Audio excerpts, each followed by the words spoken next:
Hello, you exquisite individuals. How are we doing? How's things? How are you all doing? Press the wrong button as well, so that's all fine and dandy. How are we doing? How's things? Welcome back. How you doing? How was the weekend and what have you? How were the bits and pieces and what have you? Oh my lordy, people are already subscribing.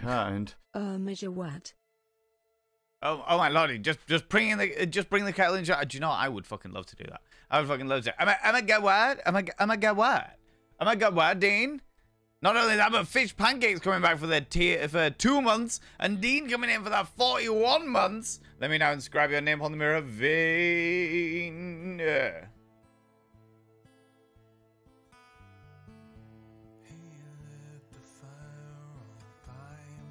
By having your names on the mirror, Vane, it means you get access to my personal Snapchat, not a bum Snapchat, you cheeky devils, and of course you get access to all the sexy little emotes. But the most important thing, to my ego, panda to it, panda to it. Interruption. Of course. Of course. The most important thing is you gotta roll over every morning, look in the mirror. Yo, where are you? Fucking there you are. God, I look rough. But goddamn, do I make rough look good? Ooh, sexy. Oh, yes, meow. You know? It's the only way to do it.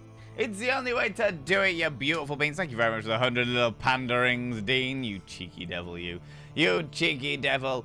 Shade Secrets, how you doing? Gedwick, oh my lordy, hello you.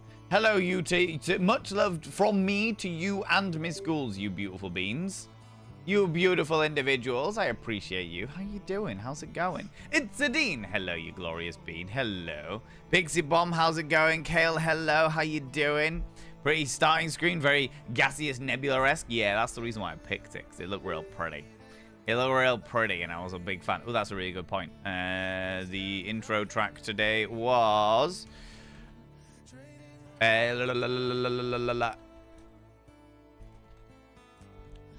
Closure in Moscow. Closure in Moscow with Church of the Technochrist.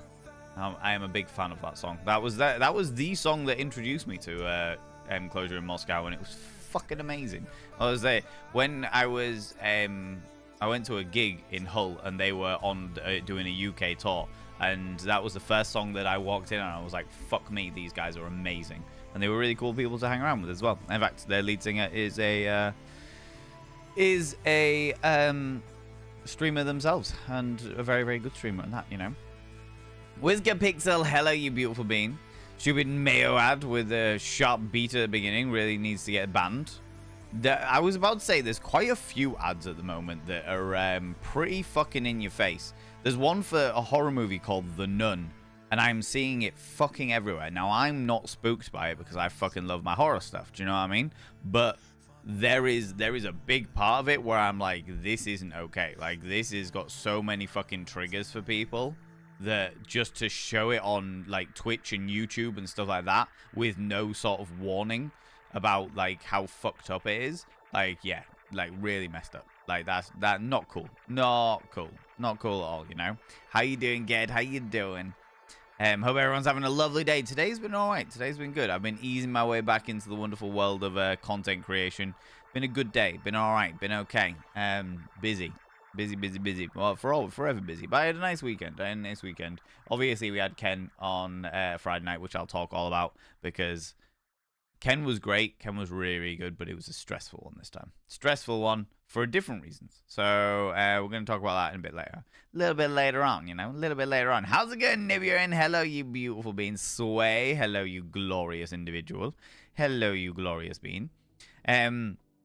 One True Cripple, welcome on back in. How's it going? Just bring the kettle. Honestly, I feel like I should have like a stream room kettle. Maybe when, you see, this is what I'm thinking. Maybe when I get like a sit-stand desk, I can move this desk into a corner of the room, and it can be like a little display and or tea-based area, you know? That's what I'm thinking. That's where I'm at the moment. That's where I'm at the moment. My brain's working, you see. My brain's working. How was Ken? Ken was good. Ken was really, really good. It was a hard one this time. There was stress factors before we got in that meant that it was a stressful pre-Ken. As soon as the doors opened, it was fine. As soon as the doors open, as always fucking happens with Ken. As soon as the doors open, everything's okay. As soon as the doors open, everything's okay. Up until the doors open, things are usually relatively stressful, but they were extra stressful this time. And I'll talk about it in a bit because I wanna do it all in one big thing, and I'm kind of just easing my way into streaming at the moment. You know what I mean? You know what I mean?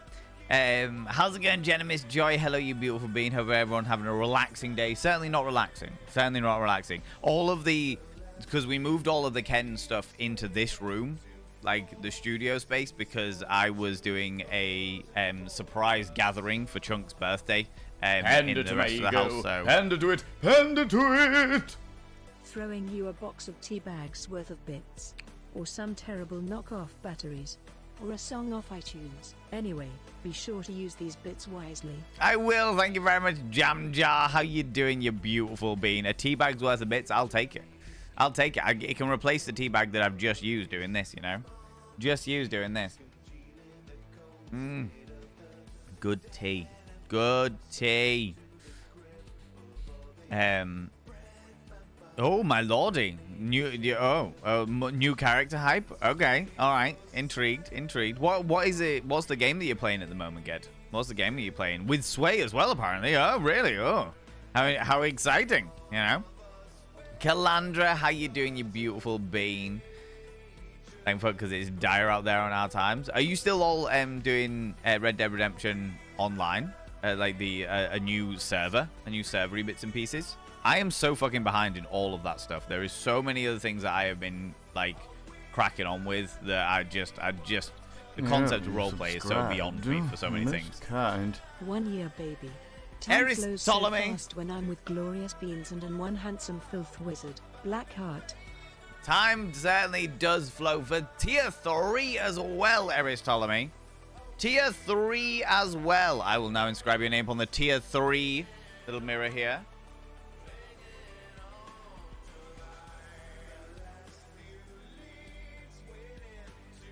Eris Ptolemy, your name is now inscribed upon the mirror vein. The tiny little tier 3 mirror. Gonna get my eyes going on here. By having your name upon the tiny little tier 3 mirror vein, it means you get access to my personal Snapchat. Not a bum Snapchat, we've talked about that. That's tier 4. You should know this by now. And of course, you get access to all the sexy little emotes, including the tier 2 Pokemon emotes and the tier 3 cursed emotes. But the most important thing is you go roll over, look into your tiny little tier 3 mirror. God, I wish they'd bring around cloning. So when someone said, go fuck yourself, I literally could. Ooh, sexy. Ooh, yes, meow. You know? It's the only way to do it. This is the new tier 3 mirror. It's got a, I'm gonna have to zoom in properly. Ooh. Ah. Oh. Ah. It's the best way to get the different thingies. Yeah. Anyway, thingies. Beautiful. Beautiful new little tier 3 mirror. Makes me very happy.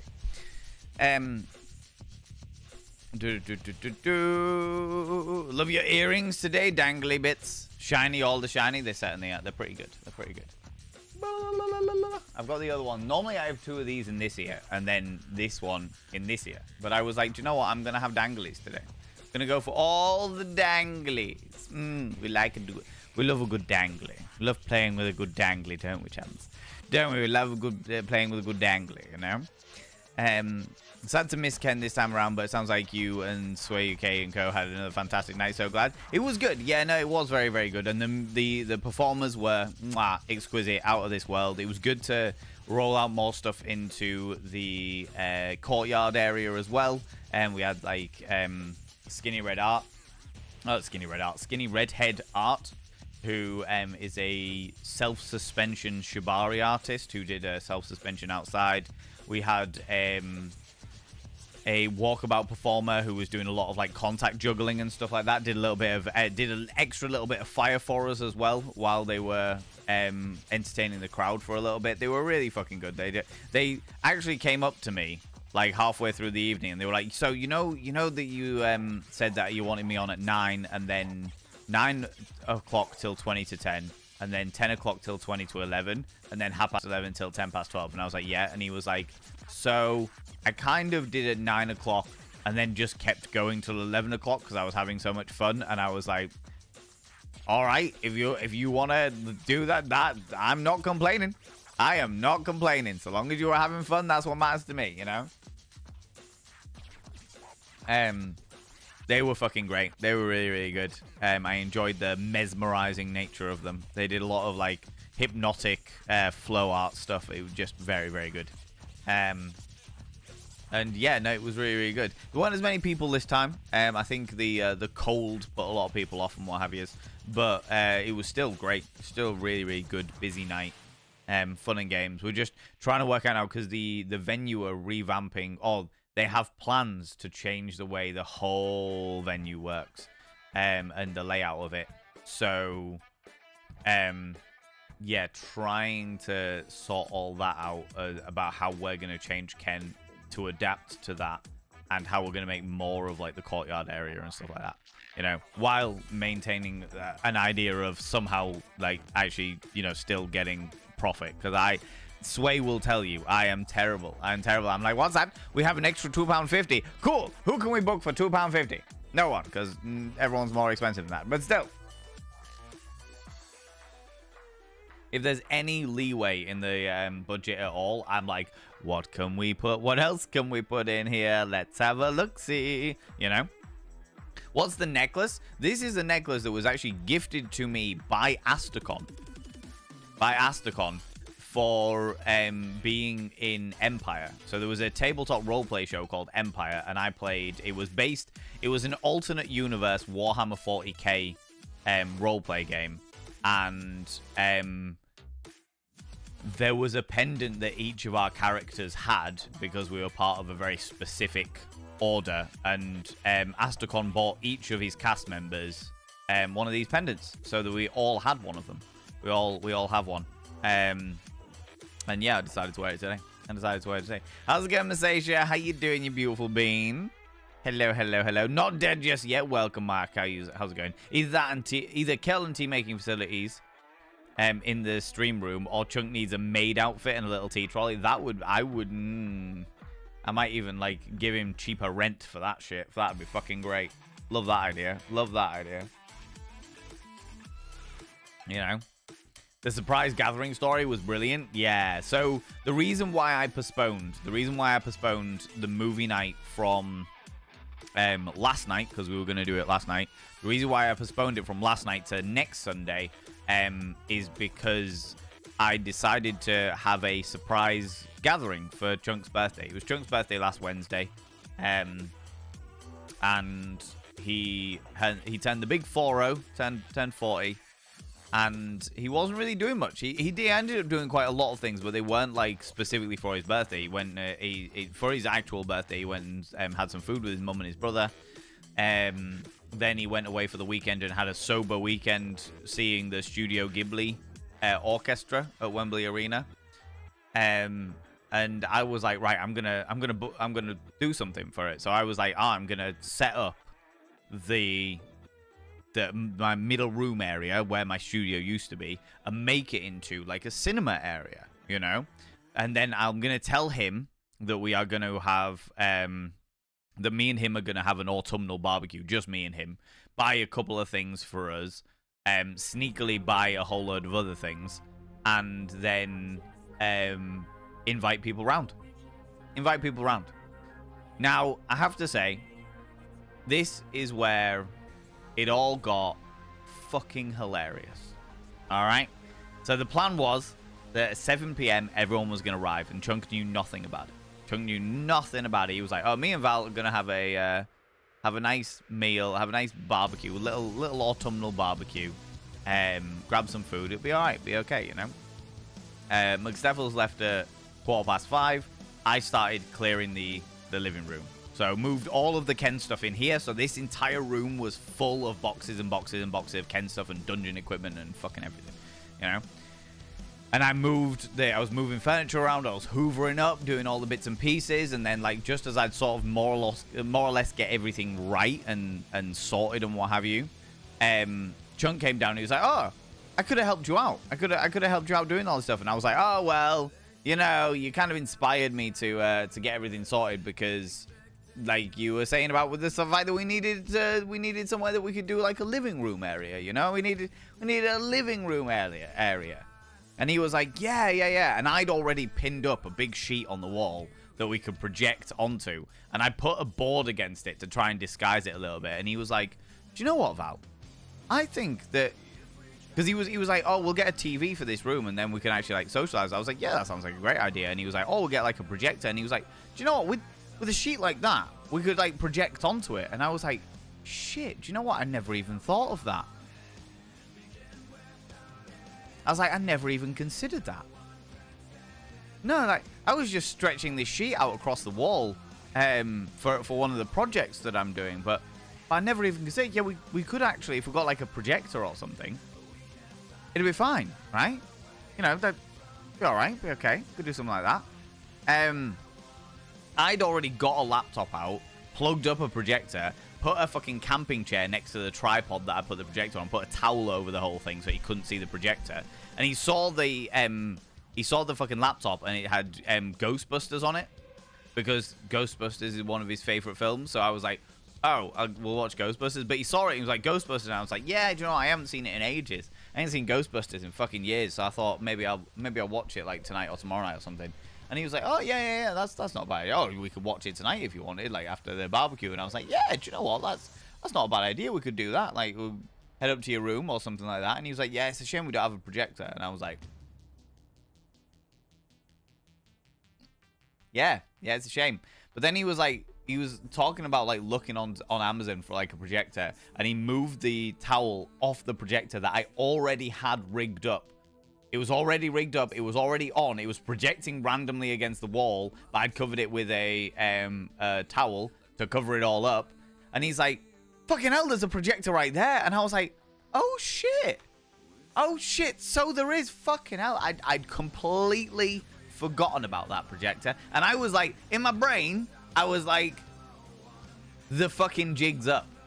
I have been rumbled. I'm going to have to come clean. I'm going to have to come clean. I was like, do you know what? I'd lent Sway this projector and I'd only just got it back and I was meaning to play with it and obviously I'd rigged it all up and I completely fucking forgot about it. And he was like, yeah, like this would be great. Like we could use this as a thingy. And I was like, do you know what? That's a really good idea. Let's see if we can get it to work.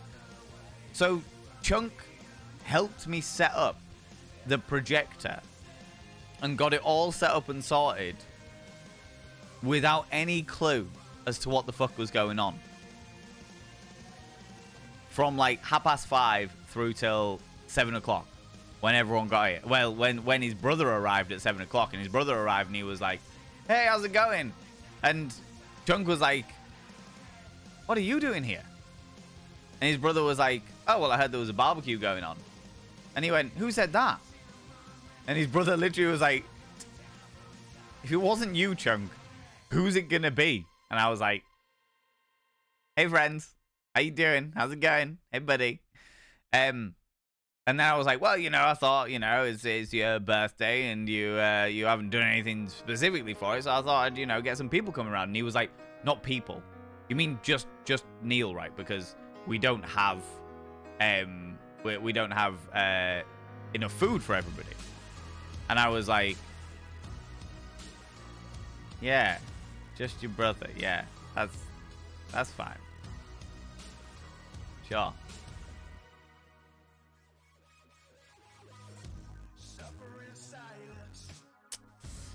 And he was like, oh, thank fuck for that. And then there was another knock at the door and 2 more people came. And he was like, oh, hey, oh, hi.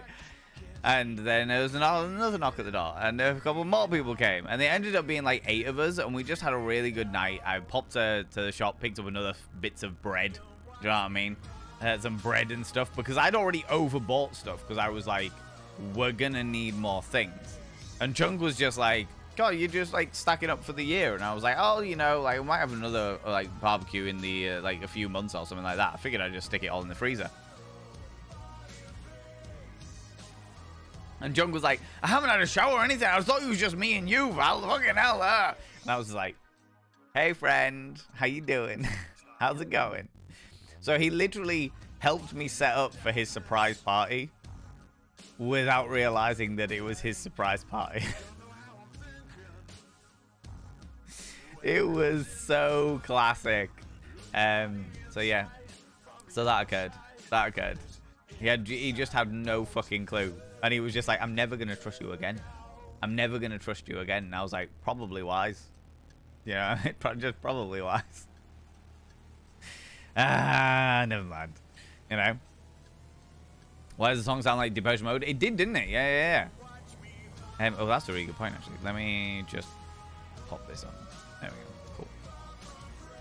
Cool. Right, where the fuck was I? So yeah, that happened on. That's what happened on Sunday, and we had a really nice barbecue, and it was a dry event. None of us were drinking. It was great. And had a really nice barbecue. Chunk was pissed because he was like, if I'd have known, I'd have been marinating meats all afternoon and got everything ready. And I was like, yeah, that was the point was you weren't going to be knowing about it. You can't, like, even I would have struggled. Even I, as a vegetarian, would have struggled to be like, hey, Chunk, why do you, like, make loads of, like, marinated meat burgers and shit like that to put on a barbecue for me and you? Do you know what I mean? Even I would have struggled with that one. And I got away with far more than I should have done, you know? It's an awesome mirror. It's a very good mirror. Where's it gone? It's a great mirror. We like it a lot. I've actually just, literally about 5 minutes before I went live, actually re-rigged all my lights up because I forgot. I didn't take all my lights down this time, but I took the stands from the lights and took the power cables from the lights. And it was just like, shit. Forgot about all of this. Never mind. It's fine. It's all right. It's okay. I mean, those exact cursed emotes, Eris Ptolemy. Those exact cursed emotes, god damn it. Hey, one true cripple. Well, hello there, you cheeky devil. Well, hello there. Look at you coming in here, getting all up in my business, getting all close and personal. And just before that sneaky little ad break that's coming in, don't forget, friends, we're on 3 minutes of adverts now. 3 minutes of cheeky adverts, you cheeky individuals. What do you like, eh? Like coming in here, getting a small the first thing, and you thought I'd forgotten. You thought I'd forgotten, but here I am, getting all up in your business just the way you like it, right? Just the way you like it. Oh, damn, what do you like?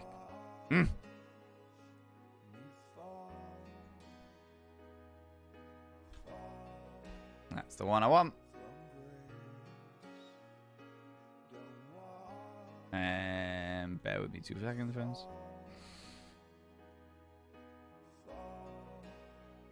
Yeah, that's all.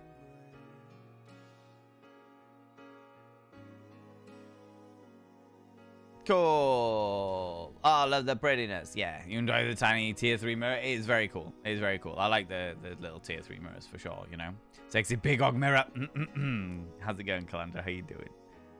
Kindrin, hello. How you doing? Doing all right, thank you very much. Doing all right, doing okay. Happy-go-lucky scamp. Trying to get back into the swing of things after Ken, you know? You know? The new tier 3 mirror. It's so shiny, right? Skinny red art. I thought they were skinny red head on various different platforms. I definitely introduced them on Ken as skinny red head. Depth fan, hello, you beautiful bean. So cool, right? £2.50, that's full extra minute of insert performer here, right? A whole extra minute, right? £2.50 will get you 1 minute of me on the mic. I'll get the crowd mildly interested, then fuck off and disappear when the timer runs out. I mean, right? That is where I'm at. That's where I'm at, though. You know, it's like anything, any spare money that we have goes straight back into making that night more interesting, more exciting and engageable and stuff like that, you know? So that's where I'm at. That's where I'm at. And the performer is Jam. Yeah, exactly, right?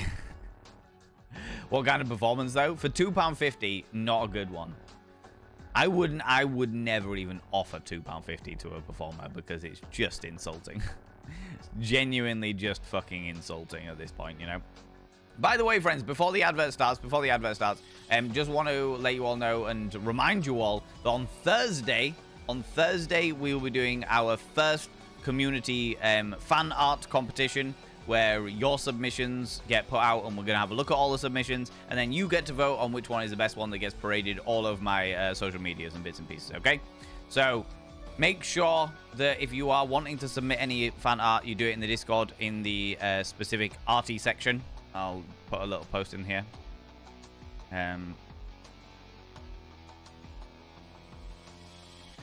Competition submissions at here. Excuse me, so that everyone knows exactly where to do it. If you would like to join our little thing, we'll go through all the art. Do you know what? Because there isn't that many submissions, it's only our first one, do you know what I mean? But there isn't that many submissions at the moment. So if it turns out that we're only doing a few of them, we'll go through some of the historical fan art stuff. And the plan is to do it every month. Do like a little fan art competition every month, just to see how wonderfully talented all you beautiful individuals are. All right, how wonderfully talented you beautiful individuals, because you're all amazing, and I want to see more of that shit. More community stuff, you know. More community stuff, you know. Usual bullshittery, classic, you know. Jamjar would totally outshine Valen Vane. Jamjar might totally outshine Cardboard Valen. Speaking of which, Cardboard Valen got a new fucking sticker. After the ads are finished, after we've done what is Valen wearing today, I will go and get Cardboard Valen so that you can see Cardboard Valen's new sticker. Okay? Wow. You're welcome, buddy. New sticker. Oh, God. Yeah. It's so bad. It's so bad, all right? Because for those people who don't know, last Ken, we had Cardboard Valen at last Ken, and the last Ken, somebody put a good boy sticker on Cardboard Valen. Just a nice little patronizing good boy. Just to really rile me, you know? You know? To watch Junk's face while you told this, Chef's Kiss. Oh, One for Gribble is great. It was absolutely amazing. I loved it. Right. Friends. Just you. Friends. It is time for What is Valen wearing today?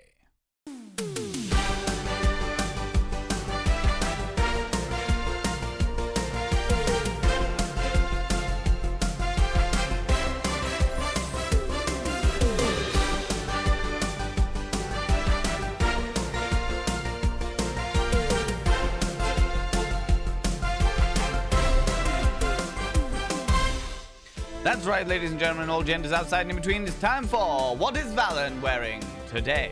Valen Vane has got his very sexy necklace on that he got from Astacon, because Astacon's a wonderful individual, wearing delightfully smoky makeup, and of course, a nice loose black shirt, because it's toasty as fuck in this room, and he is wanting to look somewhat gothic.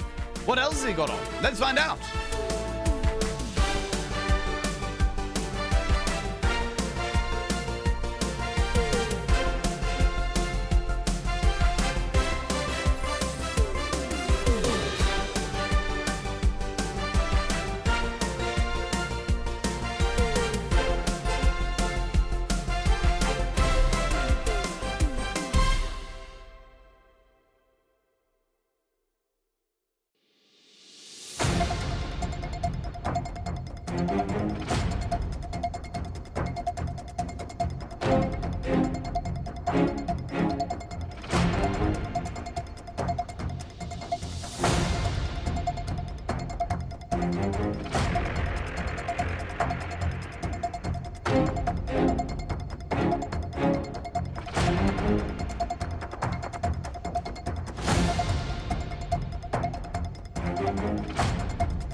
So much shit.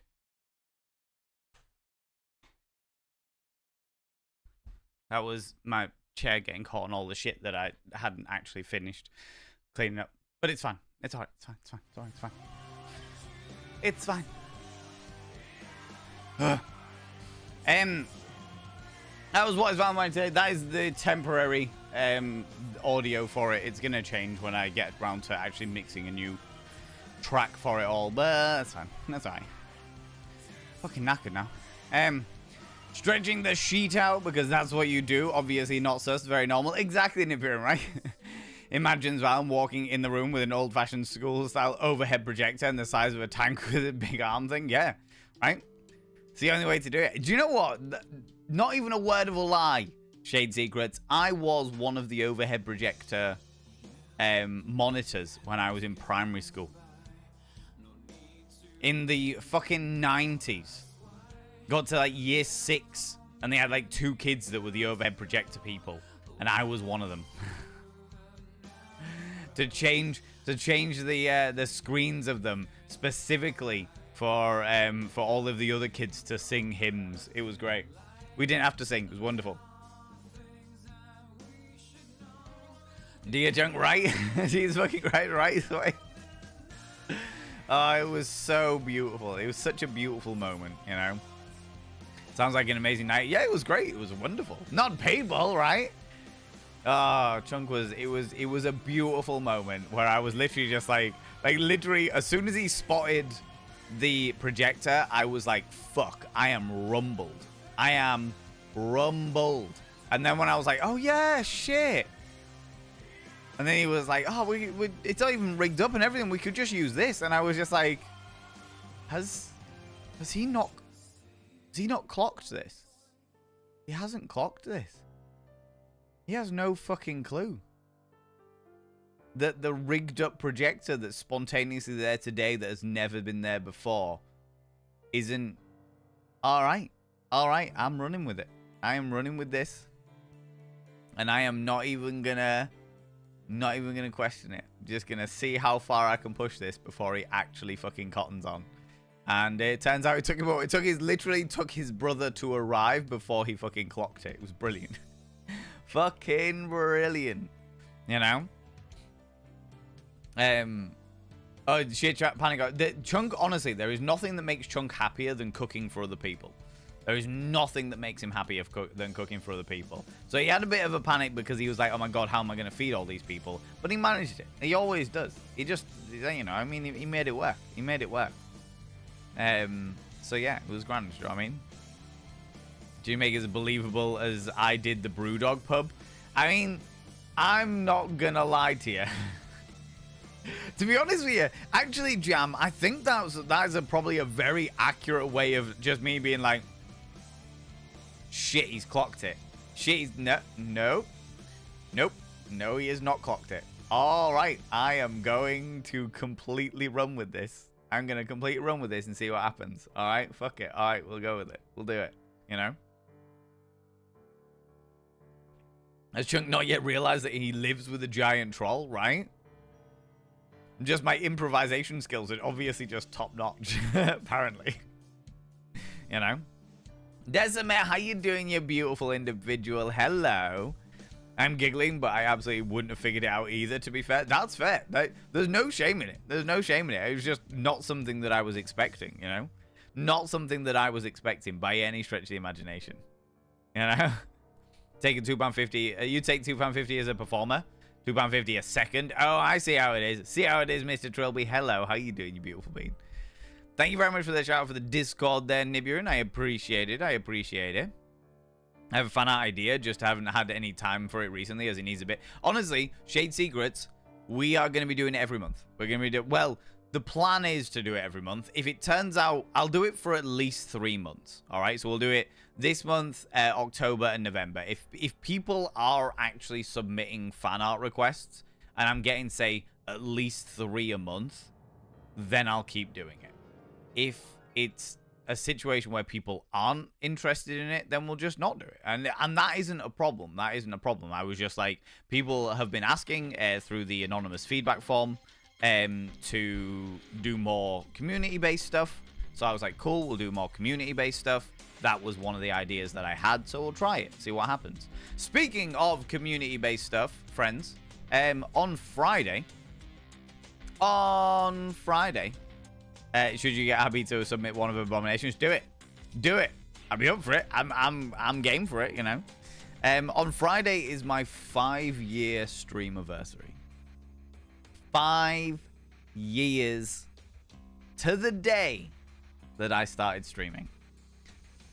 So we're gonna have a bit of a shindig. We're gonna have a bit of a to-do, bit of a nice little what's-a-calls, do you know what I mean? It's not gonna be like our usual kind of wild ass parties that we do, but we're gonna go through some old clips. Gonna do some community games and stuff like that. I'm gonna have a look through all of the community games that I've got and see what we can do. Maybe some of those like racing games that we played a little while ago, you know, like the little stream car racing things. Little bit of Jackbox or something, do you know what I mean? Just play some fun little bits and pieces. I would do something a bit more grandiose, but I just don't have the fucking energy. All the money at the moment, to be honest, yeah. All money that I have is being saved to make sure all of the wonderful people at Ken get paid. Do you know what I mean? All the money we ever make off Ken goes straight back into Ken. It's the way it always is. So yeah, like on Friday we're gonna do that stuff. So that'll be grand. It'll be wonderful and glorious and spectacular, you know. You know? New sticker. Oh yeah, I'm doing the new sticker. I forgot. Hold on. Give me 2 seconds. Give me 2 seconds.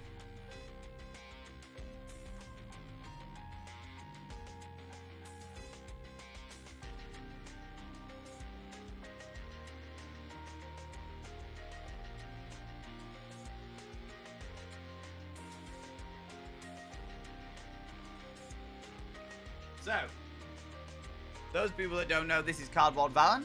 This is Cardboard Valen, okay? The cardboard cutout of myself, as you can see. Now, last Ken, not the one just passed, but the one before, somebody gave him a good boy sticker. Okay? This Ken...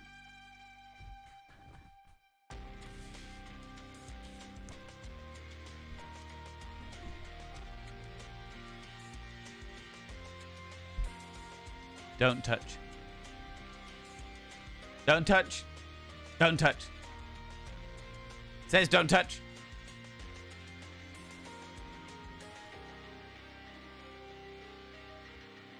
Fucking outrageous. Don't finger his black hole. Yeah, that's the one. That is the exact one. Don't finger his black hole. You get a paper cut, you know? It's a warning. It's a warning label, okay?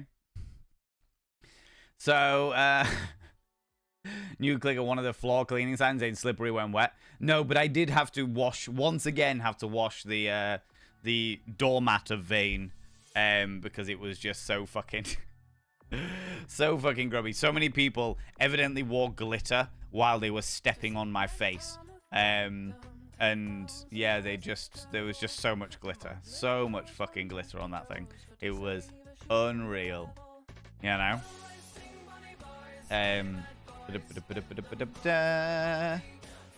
Longer dance. Yeah, Dean. Yeah. So what we've done is basically the scenario is this: the adverts.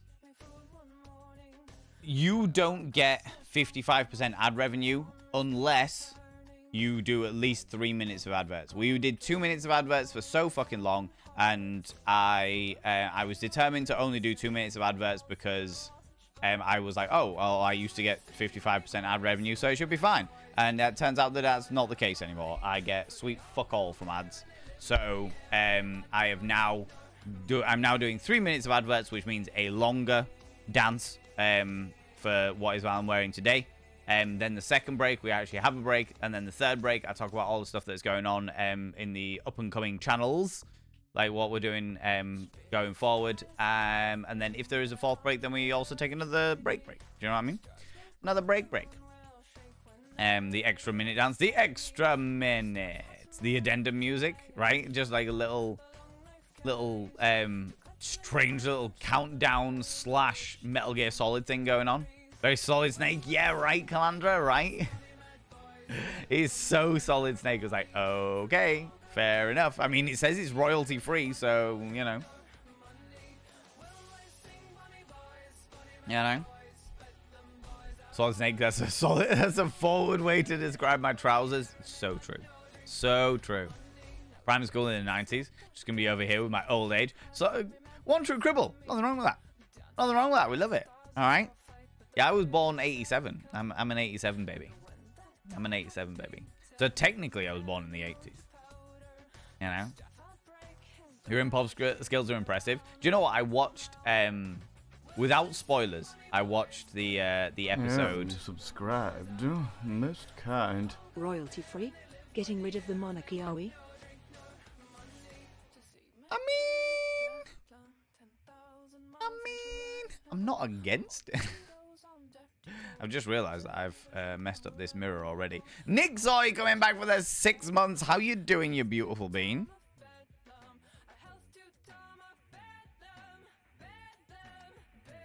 That's better. Oh yeah, that's all cool. Nick Zoy, I shall now inscribe your name on the mirror vein. By having your name on the mirror vein, it means you get access to my personal Snapchat, not a bum Snapchat, you cheeky devil. And of course, you get access to all the sexy little emotes. But the most important thing is you go roll over every morning, look in the mirror. Go, God, I look rough. But god damn, do I make rough look good. Ooh, herra, sexy. Ooh, yes, meow. You know? We got actually 2 mirrors with, where's my sexy mirror gone? Where's my tier 3 mirror gone? I literally just put it down. Oh, there it is. 2 mirrors with peacocks on them today. 2 mirrors with the peacocks. In primary school in the 80s. Technically speaking, I was in primary school in the 80s. I started in 89. No, I started in 1990 because I would have been 1 in 88. So yeah. Never mind. Take that back. Take that back. How's it going, Malingo? How you doing, you beautiful individual? How's it going? Ditsy Kitty, how you doing? I'm doing all right, thank you very much. Yeah, I'm doing okay.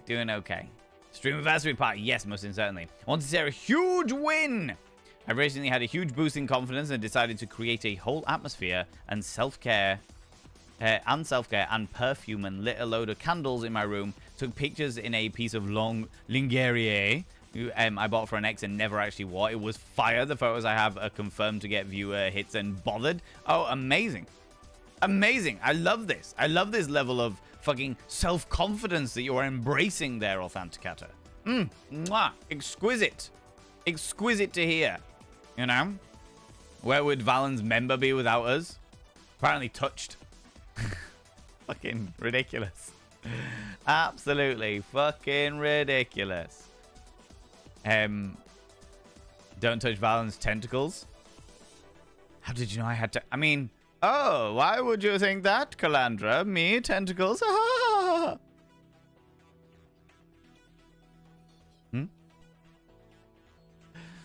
Yeah, now. So next time I go to Ken, I should have received a set of stickers for making things into mimics. I mean, I'm wondering, this is the thing, because I've been thinking about getting a new cardboard cutout for Ken. All right, I've been thinking about getting a new cardboard cutout for Ken. Because that one's great, that one's wonderful, but it's been there for quite a while, and I was like, oh, it might be worth getting a new cardboard cutout. And I feel like it would be worth getting a new cardboard cutout and then auctioning the old cardboard cutout off to somebody, and we'll just give all the proceeds to charity. You know, give it all to the Survivors Trust or something like that. I just feel like that would be a fun thing to do. Yeah, I feel like if we're gonna get a new cardboard cutout, then we'll do it that way, you know. But I feel like there's probably a few more stickers to go yet. You know. Authenticator, 5 minutes ago you redeemed a Ask Eval a Schmecks question, which means I have got to answer your question about schmexual education. Can you talk about post-orgasm crampings for people with uteruses? That happened to me, and it was really upsetting until I figured out what was happening. I am not too familiar with it, Authenticator. However, I have heard of it. It's not something that I have looked into. First of all, let me just... Depfan, are you still here? Because Depfan also redeemed a cheeky kiss 5 minutes ago, and I want to make sure I give them their cheeky kiss. But it's not something that I've like actively looked into, but I know that it is something that does exist, because at the end of the day, any set of muscles, any muscles within your body, in the entire body, can cramp, have the ability to cramp, you know? Deb fan, come here, Cheeky Devil, come here, you. What do you like claiming cheeky kisses, you cheeky individual? Any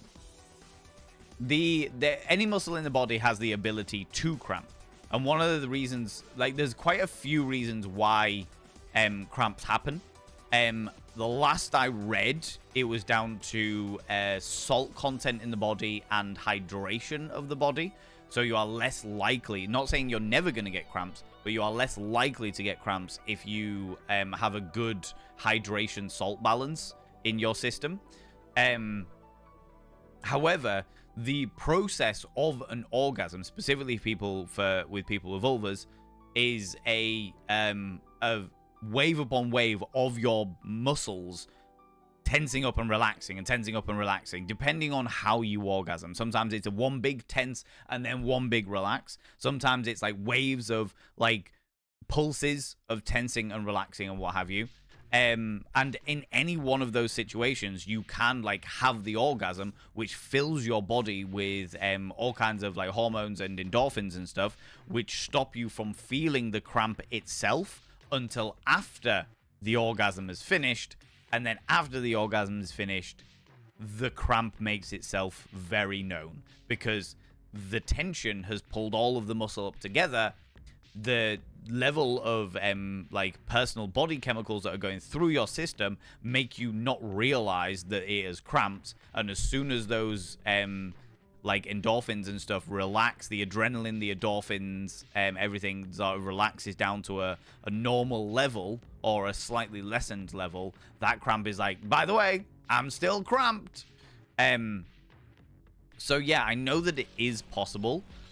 But from my understanding of it, and again, it's not something that I have looked into very deeply, but from my understanding of it, cramping muscles, regardless of how you get the cramp, cramping muscles, a lot of it comes down to a misbalance of hydration and salt levels within the body. One of the best ways to get rid of stuff like that is like electrolyte drinks, like sports drinks, Lucozade Sport, Body Fuel, the stuff that is like pumped full of electrolytes and salt content and magnesium. Thank you very much, Sway. Yeah, magnesium also helps. Not in its pure form, like magnesium pills that are mixed in with a variety of different things, because magnesium in its pure form will fuck you up. All right, so make sure you let's just make sure we get our proper proper ways things in there. Coconut water is good for rehydration. Yes, but you've just got to be careful. Like, one of the big problems they have with like rehydration and stuff like that is making sure you got the salt content in there as well. Because especially like during really hot periods of like hot weather and stuff like that, people sweat and sweat and sweat and sweat, and they keep drinking water, and the water content is fine, but because sweat is salty, you lose a lot of the salt concentration. So when you are, like, if you're in a hot climate or an unusual hot climate for your country and stuff like that, make sure you're drinking lots of water, but also make sure you're having, like, some salty foods, or making sure that whatever you're drinking has a decent salt content or electrolytes in it and stuff like that. But those things will help. Those things will help with making sure you don't get cramping in your muscles at all. Which will naturally help in regards to like the orgasm side of things, you know. I hope that answered your question. It is something that I would like to look into deeper. I just haven't had the time to do it. Haven't had the time to do it, but that's the best advice I can give you at the moment in that regard, you know. At the moment in that regard. There's also some not a mimic stickers. I love that.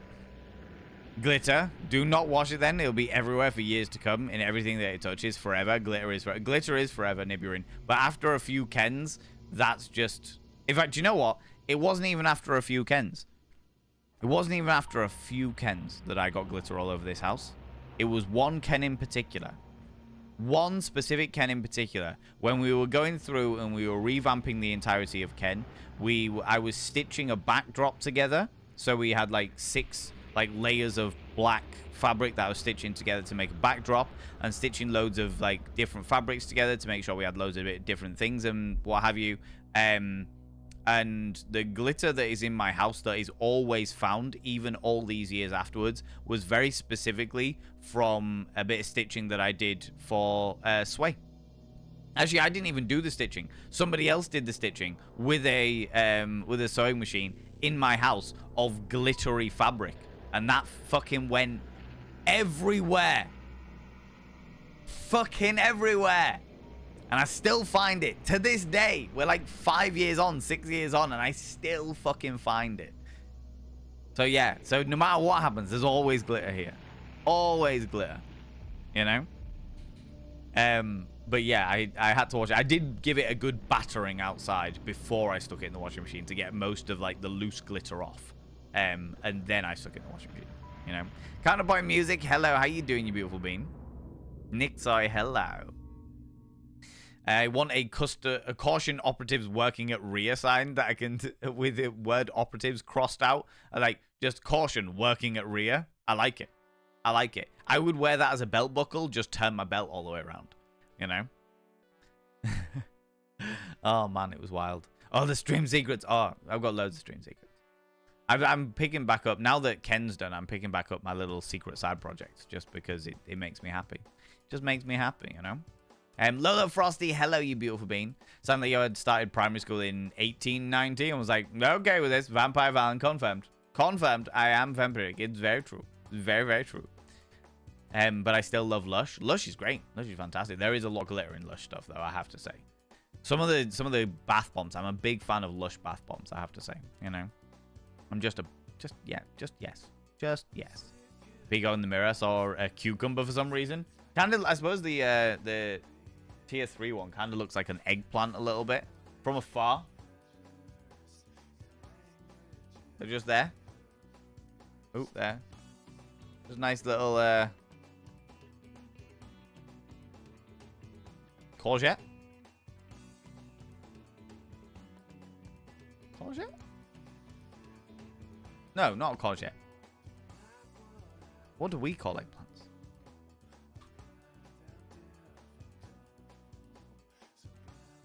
Not a zucchini. Not a courgette. Not an eggplant.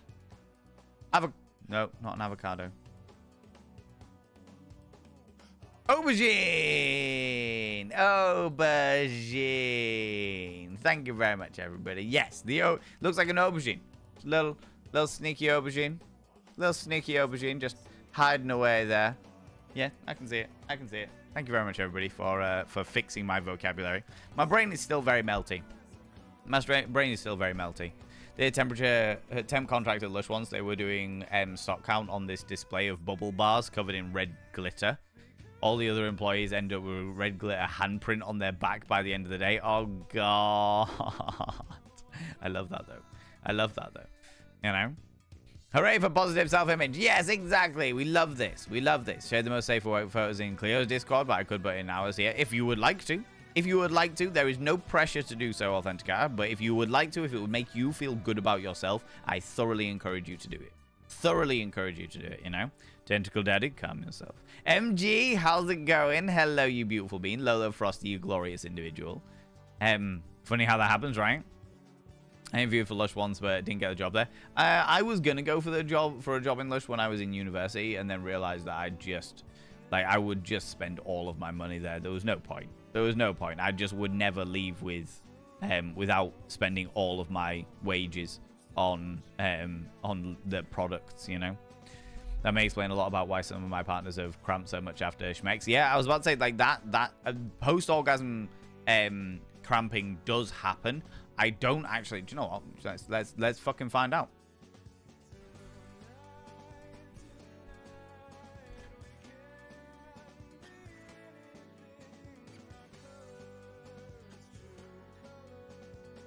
Ooh.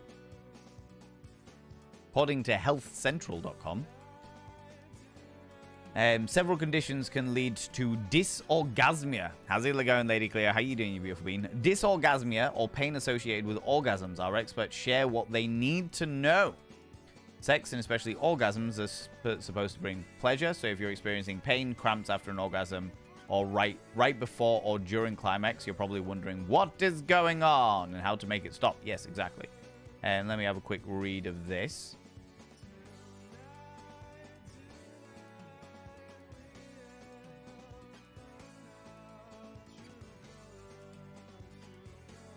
Can last for a few seconds or several hours or even days. Oh, shit.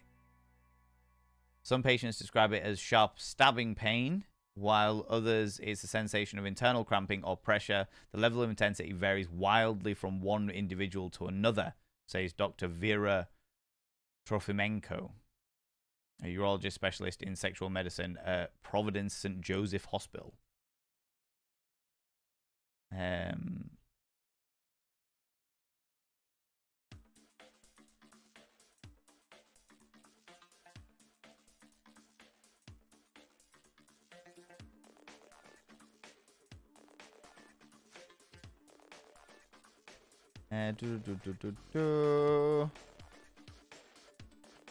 Between 8 and 21% of people with vulvas are likely to have some form or experience some form of it during their lives.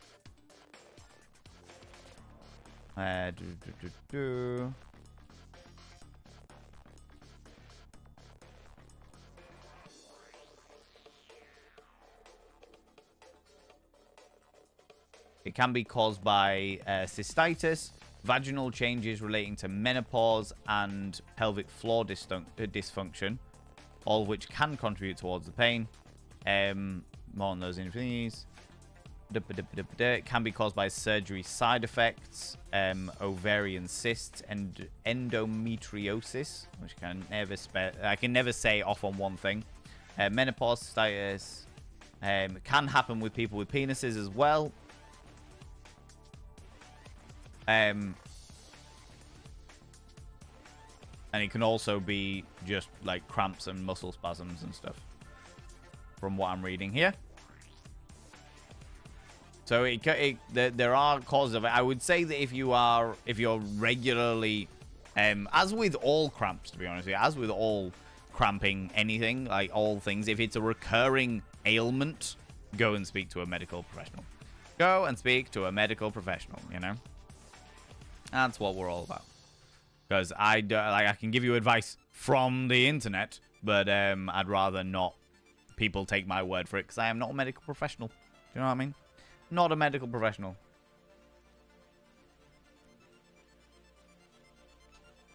Makes mental note to buy Gatorade. Make sure it's not like the caffeinated energy drink shit, you know? Probably dehydrated, but it was just a bit alarming. I can imagine it probably was. Like, cramp. I hate it. You know when you're asleep and you get, like, I get leg cramps horribly. And I wake up because the pain is so bad. Because I've cramped in my sleep, and it's, like, fucking awful. Do you know what I mean? Without context, sounds like Valen is just complaining about people called Ken, right? Fucking Ken, bastard. Right? You already have the glitter infection. It's too late for you anyway. It's true. It's true. It's contaged me. You know, it's absolutely contaged me. That's the second time today I've arrived in a stream to my name. Am I doing a concern? Oh, look, Lady Cleo. Have you seen that new feature? That brand new feature they've put over here? The brand new feature they've put over here. Hey, quick, everyone. Shh. Don't say a fucking thing. Lady Cleo's here. Don't say anything. She'll never know. She'll never know. It's fine. It's all right. Yeah, yes. It's just over there. Just over there. Just over there. That one there. No one. Quick, everyone, hide. Hide the Lady Cleo cutouts. The ones that we were putting stickers all over, saying don't poke their black hole. Quick, just that one over there. It's fine. Do you not see it? Do you not see it? That's the one. Yeah. As long as you feel like it was Kenough. Friends, for those people that are not aware, and Lady Cleo wasn't even there, so that's fucking hilarious that you've just said that, alright? For those people that are not aware, I always start Ken with a song. And I sing it. I don't introduce myself. I I just get up on stage and start singing. Because I am, especially at Ken, I am arrogant enough to expect people to wait for me to start. And they do. which is horrific. It's so unbelievably awful that they didn't do it, that they thingy. But anyway, they waited for me to start. So I was there, my leatherette trousers, my white high tops, my big furry white coat, and a little sexy leathery style waistcoat underneath it. And I sang I'm Just Ken from the Barbie movie with rewritten lyrics.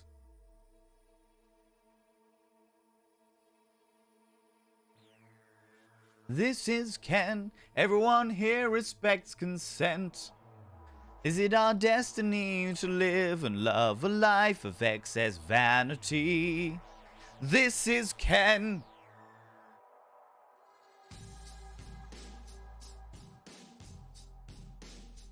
Yeah, that occurred.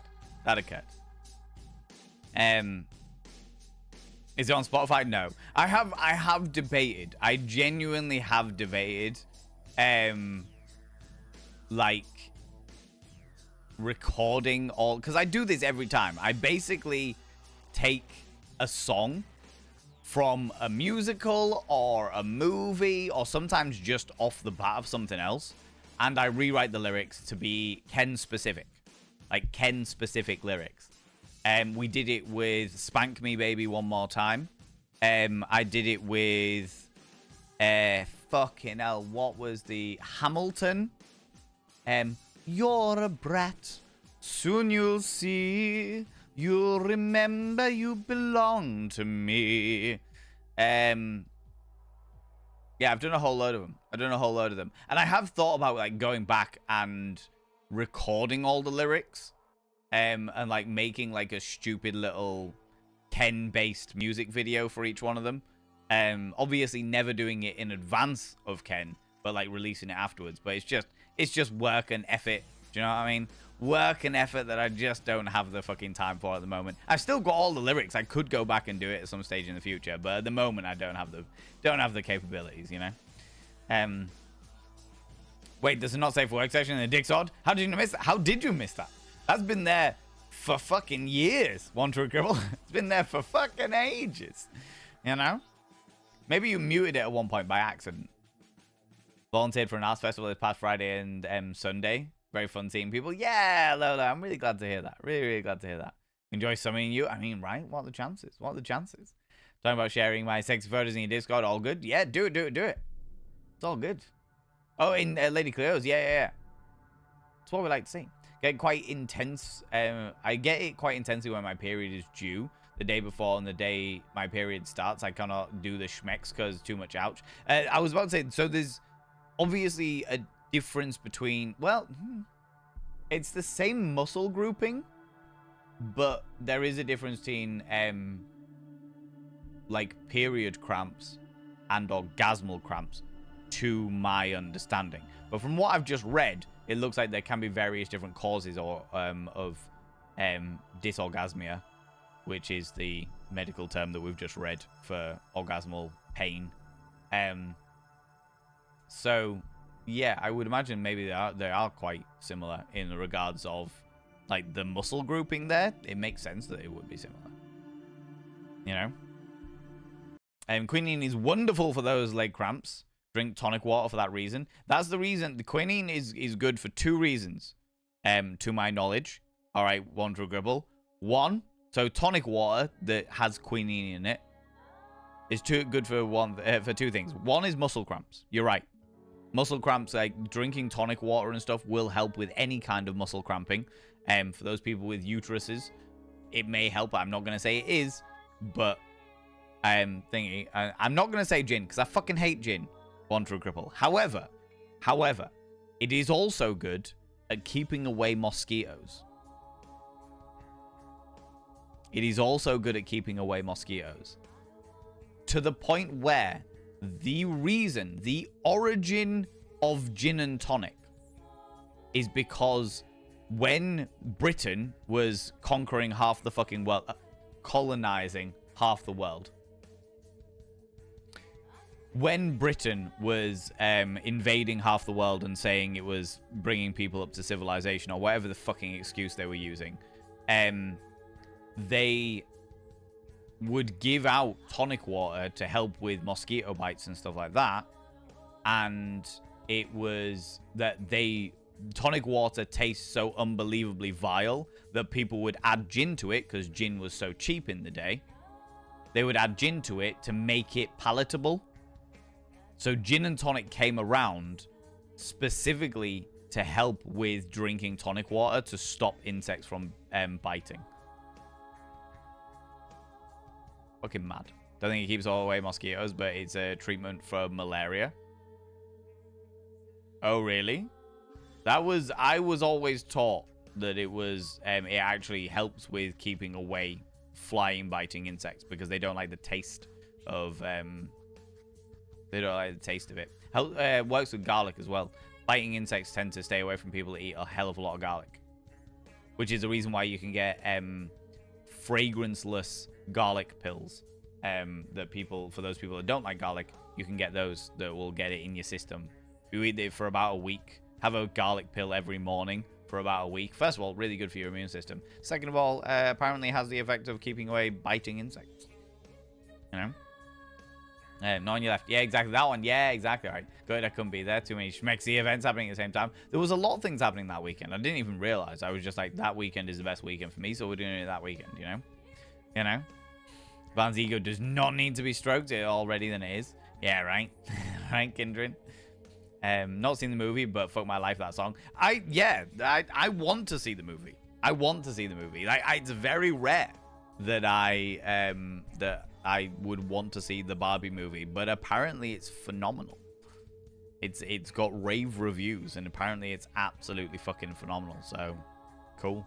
Like, I want to watch it. I want to see what it's like. Apparently it's also extremely inclusive. And to be honest with you, one of the big reasons why I want to see it is because of how good the marketing campaign was. The marketing campaign was phenomenal.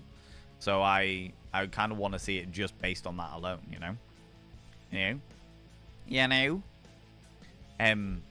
Why did you stop? Because that requires me to get it all up and stuff, you know?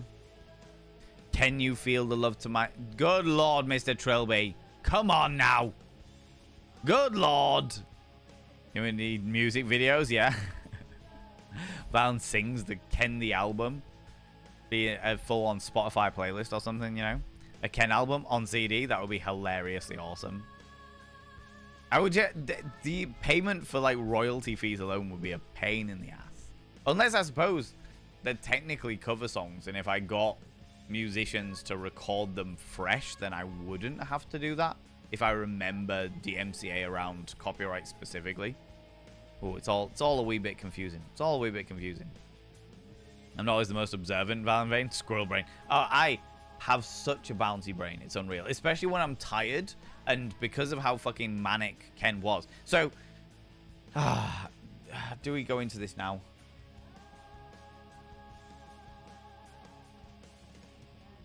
I'll catch up with chat. I'll catch up with chat a little bit. I'll go for a piss. And then I'll come back and I'll explain why Ken was so stressful. Because Ken was very stressful this time. The last Ken event, Ken was stressful, but that's because there was things that we weren't expecting that we didn't put in place to stop guests from being unsafe. Like, they stormed the dungeon at midnight, and then we did that this time. The reason why Ken was stressful this time was because of unexpected circumstances that we definitely didn't fucking cater for. Things just basic lack of thought on behalf of other people's, and technical issues that could have been easily avoided with just a little bit of forward thinking. And it annoys me that those things were the case. No, see you later, Depth Fan. You take it easy. Sleep well, you beautiful being. So once doors opened, it was fine. First section of the night was a little bit, but the after I'd finished that first stint of the cabaret, I was fine. I was all right. I'd got into my flow and everything. But that first bit, I was still living through the stress. And to the point where I got so angry. I got so angry about the situation. I had to take a time out. I had to leave the fucking venue, go sit in the hire van that I had purchased, and just have a fucking breath. Because I was so angry. Okay? Which doesn't happen very often at all. I also had a situation where I actually turned around and lost my temper and said, I have been patient enough. Do what I fucking tell you to do. To somebody who was working for us. So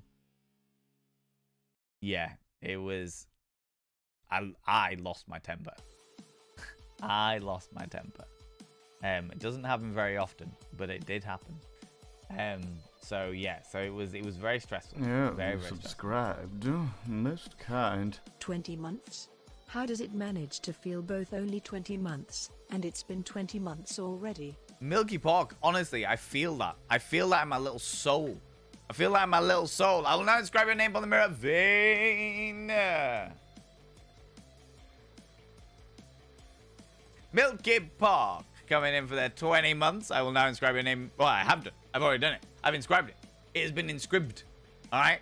By having your name upon the mirror, Vane, it means you get access to my personal Snapchat. Not a bum Snapchat, you chicken devil. And of course, you get access to all those sexy little emotes. But the most important thing is you go roll over every morning, look in the mirror. You go, God, I look rough. But God damn, do I make rough look good? Ooh, herra, sexy. Ooh, yes, meow. You know? Yeah, now, you cheeky devil. Oh, so quinine was the treatment for malaria. Or not the treatment, but it was good at hiding the symptoms of malaria, so they used it. Oh, interesting. Interesting. Drink a ton of tonic water, still get chewed on by those little bastards, man. In which case, I evidently was educated wrong. It was used as a treatment for malaria because it hid the symptoms. Ah. Imagine something tasting so bad that you decided to add gin to make it taste better. Jim plays games. I feel that in my fucking soul.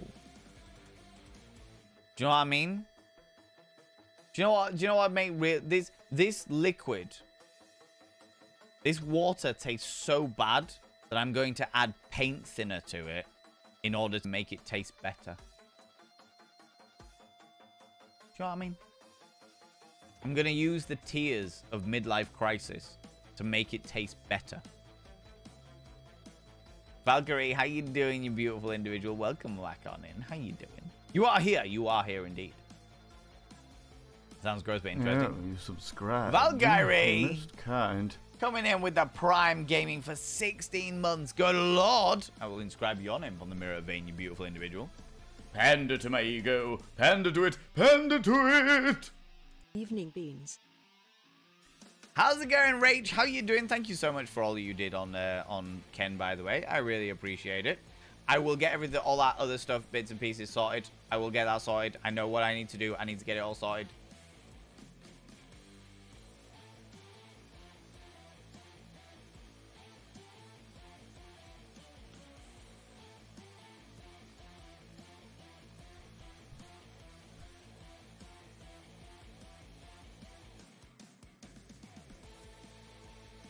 Bear with me 2 seconds, friends. Because something has just occurred to me.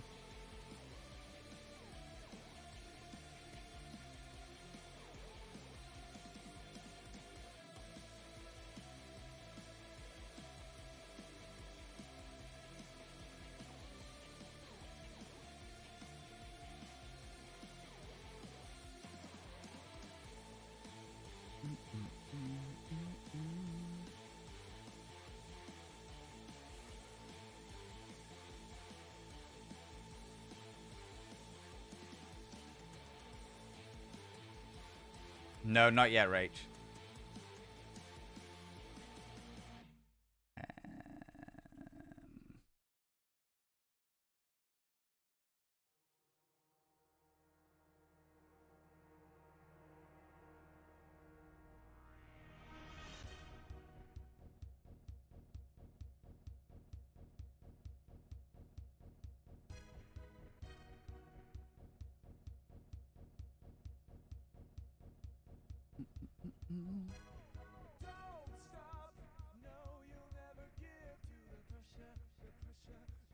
Oh.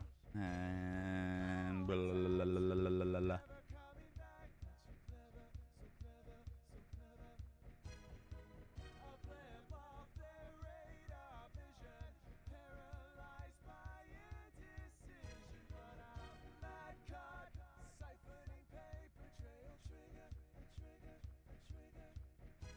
What was it? Valkyrie. Yeah, no, it's like that. Valkyrie, your name is now described on the Mirror of Fame, which means you get access to my personal Snapchat. Not a bum Snapchat, you cheeky devil. And of course, you get access to all the sexy little emotes. But the most important thing is you gotta roll over every morning. Look in the mirror. Oh, God, I look rough. But god damn, do I make rough look good. Ooh, sexy. Ooh, yes, meow. You know? It's the only way to do it. It's the only way to do it, you beautiful individual. I'm gonna take away from the bitterness. Yeah, real quinine is extremely better, and they were adding doses close to unsafe. That doesn't surprise me. Marmite and Vegemite are loaded with thiamine. And the thinking is that it causes your skin to emit a yeast-like odor that sends mosquitoes buzzing away in disgust. That's vile. That doesn't surprise me, but it is vile. Oh, smelling like Marmite. Like, I have Marmite in food, like a spoonful in like a sauce of some description that really adds a good flavor to it, but I can't stand it by itself. Which is weird, because I love Twiglets. But anyway, you know. How's it going, Stupedia? Don't think I didn't see what happened there, you cheeky little shit. I see you. Bad movie is phenomenal. I love it. Love seeing it. I haven't seen it yet, but I would like to see it at some stage, you know. I think, like, the other movies more. Or maybe just have a different taste, which is fair. Which is alright. Nothing wrong with that by any stretch of imagination. Breaking news. A viewer covered themselves in the concoction of garlic, gin, and tonic water on the advice of Valen and evacuated the whole subway. I can see it happening, Counterpoint Music, if I'm completely honest with you. Do you know what I mean? Catch up with chat. I'm just catching up a little bit, Nibirin. And do you know what? Nibirin? I like the last few Just Chatting streams, I have caught up with chat every single stream. Every single stream. People aren't talking like they used to, which is fine. You know, they've got lives, got stuff going on. It's okay. You know, hard pressed to avoid mosquitoes. I'd eat Marmite. Yeah, exactly. I'm not sure I'm quite happy. I'd rather be bitten. I'd rather be bitten by a mosquito than eat Marmite. I'm alright with that. You know, something to do with this community. I don't think anyone has a true feeling of their time spent here. Right? It's so weird. It's like one giant illusion. Have you been here 20 months? Or have you been here 20 months? Oh, who knows? It's like, oh, it's only been 20 months now. It's like, fucking hell, it's been 20 months. Do you know what I mean? All of that big old mystery, you know? All that big old mystery. It can be hard to find people willing to cooperate in work experience, understanding, and being able to follow and give instructions is so important. Wish more people understood that not venting personally. Just know how frustrating it is when you tell someone to do something and they don't follow through. Oh, Jam. Yeah. Now, I will say, before I talk about all the Ken stuff, there's quite a few things that I won't be going into because it's just not professional to do so. So there are a few things that I will be omitting out of the things that I will talk about the lead up to Ken, and some of the things that I won't talk about that I had issues with generally because, like I said, it's just not professional to do so. Those things were handled and dealt with, but I will talk about some of the things that added to the stresses of this particular Ken. Now, I will say, overall, it was a great fucking night. It was really, really good. The DMs and the dungeon was fucking beautiful. It was handled. We had a doorman, like one of our own doormen, on the dungeon this time so that they could not get flooded. So that there was a monitoring system as to who was allowed to go in and play. There was enough space for people to play. Like that kind of thing was really, really good. We'd taken a lot of notes from the previous event to make sure this one was much better. The event itself was fucking great. It was less popular than it has been in the past than it was certainly there was the last time, but it was great. It was really, really good. It was just a stressful event for me in particular. In the build up to it, getting it all sorted. I was also, and it needs to be said as well, I was also very, like, 2023 has not been a kind year to me, and therefore I was very exhausted. I can feel myself, like, I am fatigued. I am emotionally fatigued, and it's great that I have had chances to recharge my batteries and get everything fucking going again, and that stuff's been fucking amazing. But in the same note, I can see that, like, things have taken their toll. 2023 has taken its toll on me, you know, and I, like, it's that will definitely have played into how I handled the build up to Ken, for sure. But what I'm gonna do is we'll go for a break first. We'll go for a break first, then we'll come back, and then we'll talk about Ken, because it was great and it was wonderful, and the acts were fucking sensational, and the people were sensational, and we had new acts going on, like, outside and stuff this time, and so that it was literally just the build up to it,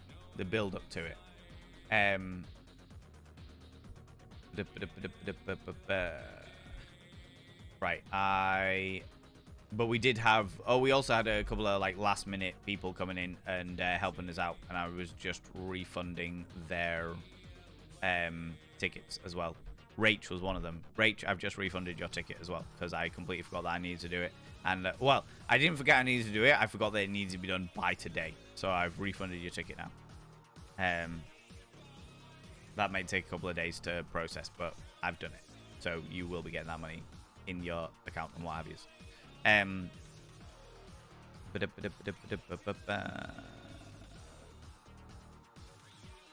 you go. It's not very kind. You came and filmed a whole load of our event for us. That is not about kindness. That's just basic shit. Do you know what I mean? you helped us out massively, so I'm not gonna fucking do that to you. What's Ken? Ken stands for Kinky Erotic Nature. It is the biggest erotic cabaret in Yorkshire, and it's my baby. It's my baby. It's a big erotic cabaret that turns into a nightclub. We have a cabaret in one room, and we have walkabout entertainers in the courtyard area. We have a photo room for people that want to take photos of themselves.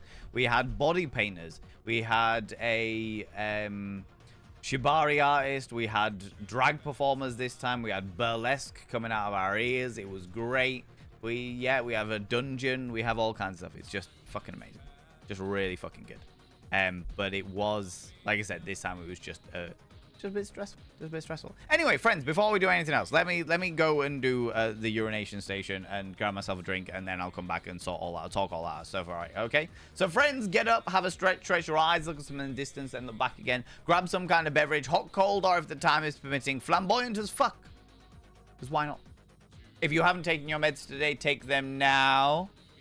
Take your meds if you haven't already, you cheeky devils. And if you're wearing a binder, have a couple of deep breaths. Stretch those lungs out. Stretch those rib cages out. I'll be back in approximately 3 minutes' time. For those people that are thinking, I'll run the advert a little bit early because it'll be nice and easy to do so.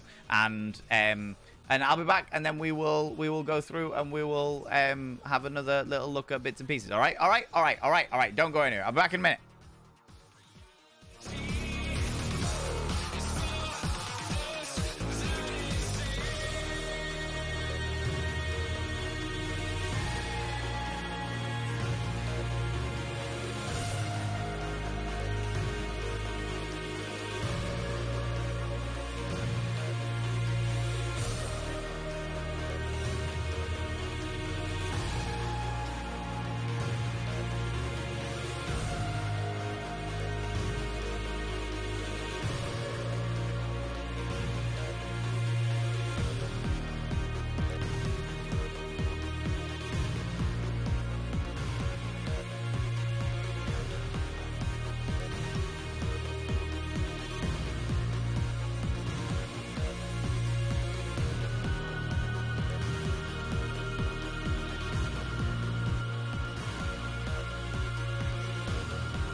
How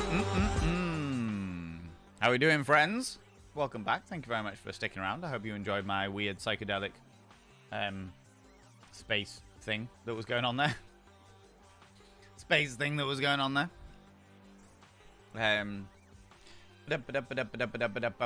So, stuff and things and things and stuff. Do you know what I mean? Hawk Nerd, hello, you beautiful individual. Hello. Because I can photo in the food porn channel of the Discord for me.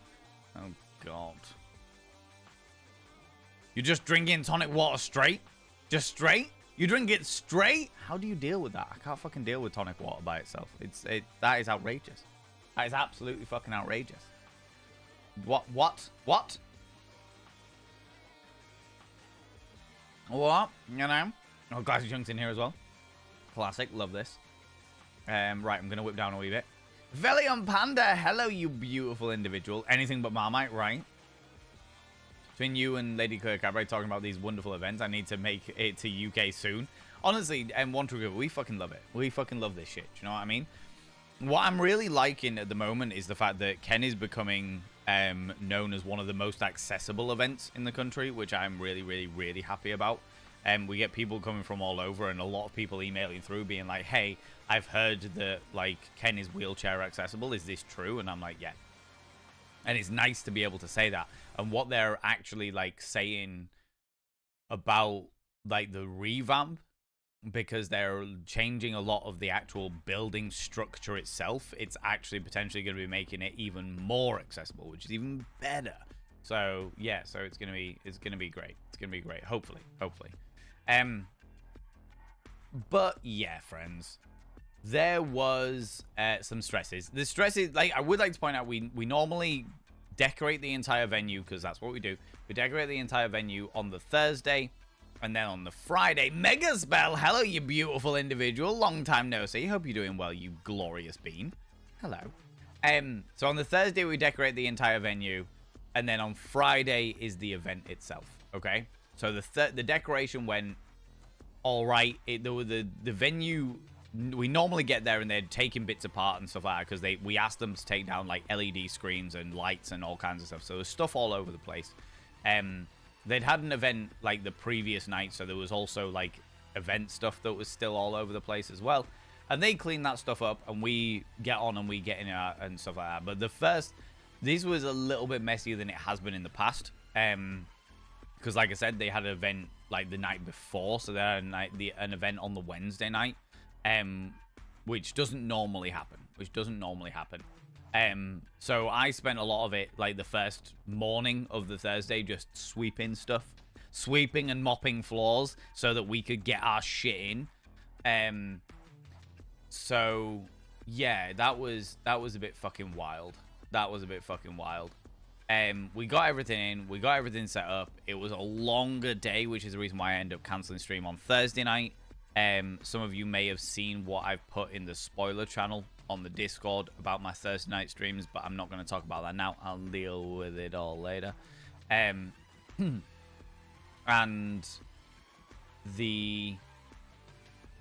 yeah, we got everything set up, and it was fine. It was all right. It was stressful. It was a lot of hard work, a lot more hard work than it usually is, but it was okay. It was all right. Nothing I got to worry about in regards to setting Ken up and what have you, you know? Santa Cleese, Ken was brilliant. You and the team did a great job once again. Thank you so much. I really appreciate it. I'm literally just talking about the stresses of it. Jim and Miss Ken, I could have used an excuse to go back up north and maybe see some family. Well, we'll be back in May. In May next year. May 2024 is when we are back. And that's already booked in. People have already started buying tickets for it. So it's already there. Like, I don't even know how many. Let me find out for you.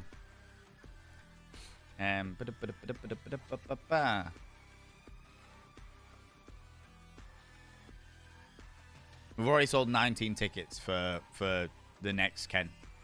And yeah, it's already there. It's already going. So thank you very much, Samsung. I really appreciate it. The event, like I said, the event itself was fucking amazing. The event itself was absolutely fucking amazing. It was really, really good. the build up to the event was stressful. Because as I got there at 5:30 on the... Because I'd gone down about midday to get some last bits and pieces sorted. Some of you may have seen my TikTok about the toxic builders. Because I got there at like 1 p.m. after picking up the van to go get the last little bits and pieces in, get the last little things up and running, like the changing room and like little decor things that needed to change, just like little touches of stuff. And the venue owner had got builders in because he's having a whole load of building work done, as I mentioned. And the builders, there was 3 of them. There was an older guy who was just jolly, just a really nice, jolly man. And he literally walked through the door. He was loud and he was like, "Oh, how's it going?" Insert name of person who owns venue here. "I'm here for this fetish night. I've heard it gets real kinky around here." And I was like, "Oh, fucking hell, here we go." But he was just a nice, jolly bloke. There was a young lad who was obviously very new to he was like like an apprentice or like I don't know, nephew of one of the other dudes. And there was a bloke who was, well, toxic as fuck. How's it going, Finley? Hello, you beautiful bean. He was toxic as fuck. He every single time that I was in the room or anywhere near him, he'd be looking me up and down. Just literally looking me up and down. As if to be like I didn't know whether he wanted to punch me in the face or fuck me. I had no idea, but he was just giving me all kinds of looks. And he was like, "Fucking hell, this one looks like a kinky cunt." And I was like, "Yeah, I run the night, so you can kind of expect it." Yeah. So that was that. And then they just basically did the whole teeth thing. Ooh, I don't know. And I was just like, all right, I'm just going to stay the fuck away from these guys because I really don't need this while I'm trying to sort stuff out. So that was where it all kind of began. But I am one of those people. I'm just like, fucking water off a duck's back. Or as I said in a TikTok, duck off a water's back. Duck off a water's back. Fuck you in the face. Obviously, Finn. Obviously, yeah. Building work on the venue. Yeah, it sounds very positive. Yes, they fixed the loo doors. That situation was literally down to the fact that, like, the night before Ken on that event, somebody had ragged it off. And apparently ragged it off a couple of times as well. There was a couple of events that this person had obviously come to. So, yeah, they'd ragged the door off and what have you. Almost as collecting as a ways particle duality. Exactly. Well, it ended up inspiring me to talk about a TikTok. So I was okay with it. That guy ended up adding to my content. So fuck it. So that happened. And then I went home and I got myself dressed up, got myself all my makeup on, got all my bits and pieces ready, and went back to the venue. I arrived at the venue at 5:30, and there was a party going on in the courtyard area. I heard voices. And I'm not going to say what type of party it was, because it was a very distressing party. They would put that party in the venue. It was one of the bouncers had organized it, and the venue was just like, "Yeah, don't worry about it. You can use the courtyard till like 7 p.m. when Valen and his lot get in." I was not okay with this. I was not okay with this. Under any circumstances. Under any circumstances.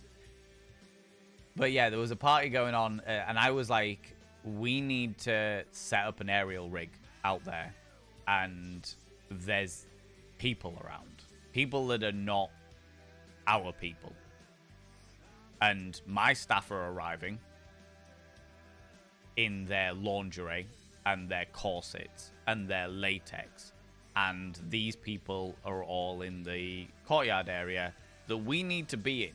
We are setting up an aerial rig. We have shibari performers. It is not okay that this is happening.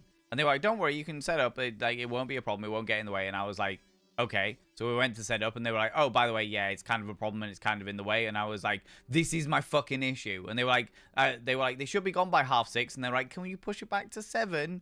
Because I kind of technically told them it was 7, and I was like, I am not all right with this.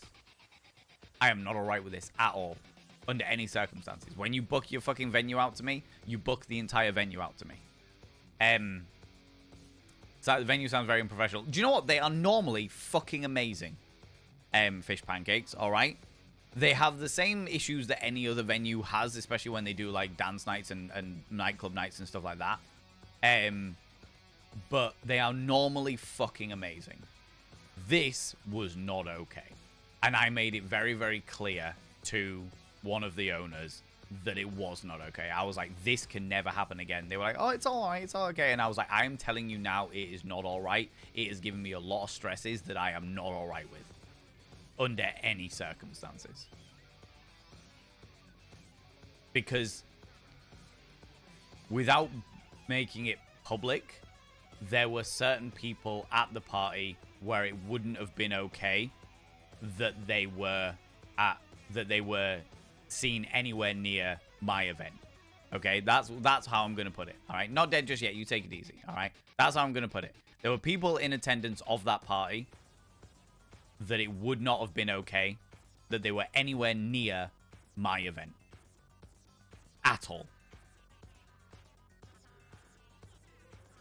So, yeah, that was a stress. That was a major fucking stress.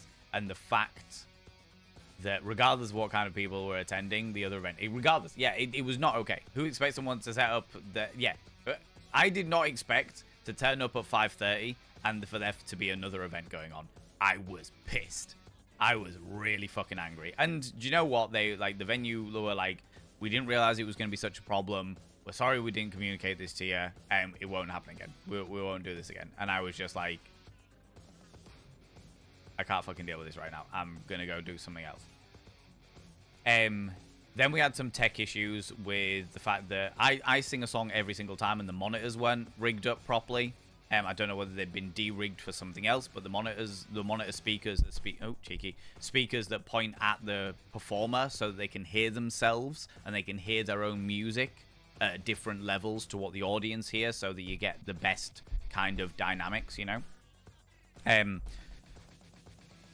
So we had I had a singing performer this time. Not only me, but somebody else as well. I had a singing performer. Our headliner was Virgin X, who came all the way from London to do a show for us. And they were, like I can't hear myself. The monitors aren't working. So they were, oh, we'll get it rigged up. We'll get it rigged up. We'll get it rigged up. And then I, like, everyone was running around getting bits and pieces sorted. I was making sure the dungeon was okay, making sure the bits and pieces okay, and then one of the technicians came up and was like, hey, just letting you know, we don't have the time to sort the monitors now because, like, doors are opening in like 10 minutes or whatever. We're gonna do it during the interval and stuff like that. And I was like, no. That was the person that I lost my fucking rag with. I was like, no, you are gonna fix it now. I have got a performer waiting to do their tech run, and this should have been fucking sorted before we even arrived. This shouldn't be a fucking thing. And they were like, oh, it should be all right. We'll get it done during the interval. They'll be all right. And I was like, no, I have been more than fucking patient with what has been going on this evening. Do it now. Don't fuck about with me. Whatever it is that you're so busy with, drop it. Do what I'm fucking telling you to do. And they did. They dropped it. They went to another venue, picked up a speaker, and then strapped it to the fucking side of the stage because it was easier doing that than rigging up the system or re-rigging the system that they'd fucked up or whatever. Virgin was amazing. Virgin X was absolutely fucking fantastic. Is this the same venue as 6 to 8 years ago in Hull? No, we're in a different venue. We've been in this venue 5 years now, maybe 6 years. But yeah, the first venue closed down. Yeah, you subscribed. Most kind. Hey at Valenvane, how are you? I'm doing very, very well. Thank you very much, Ray Queen Rhonda. Thank you very much for the 7 months, you beautiful being. I'll now inscribe your name upon the mirror vein. I'm doing very, very well. I'm just talking about a time that was very, very stressful for me. Hi, Sen. How was your stream? How was your holiday?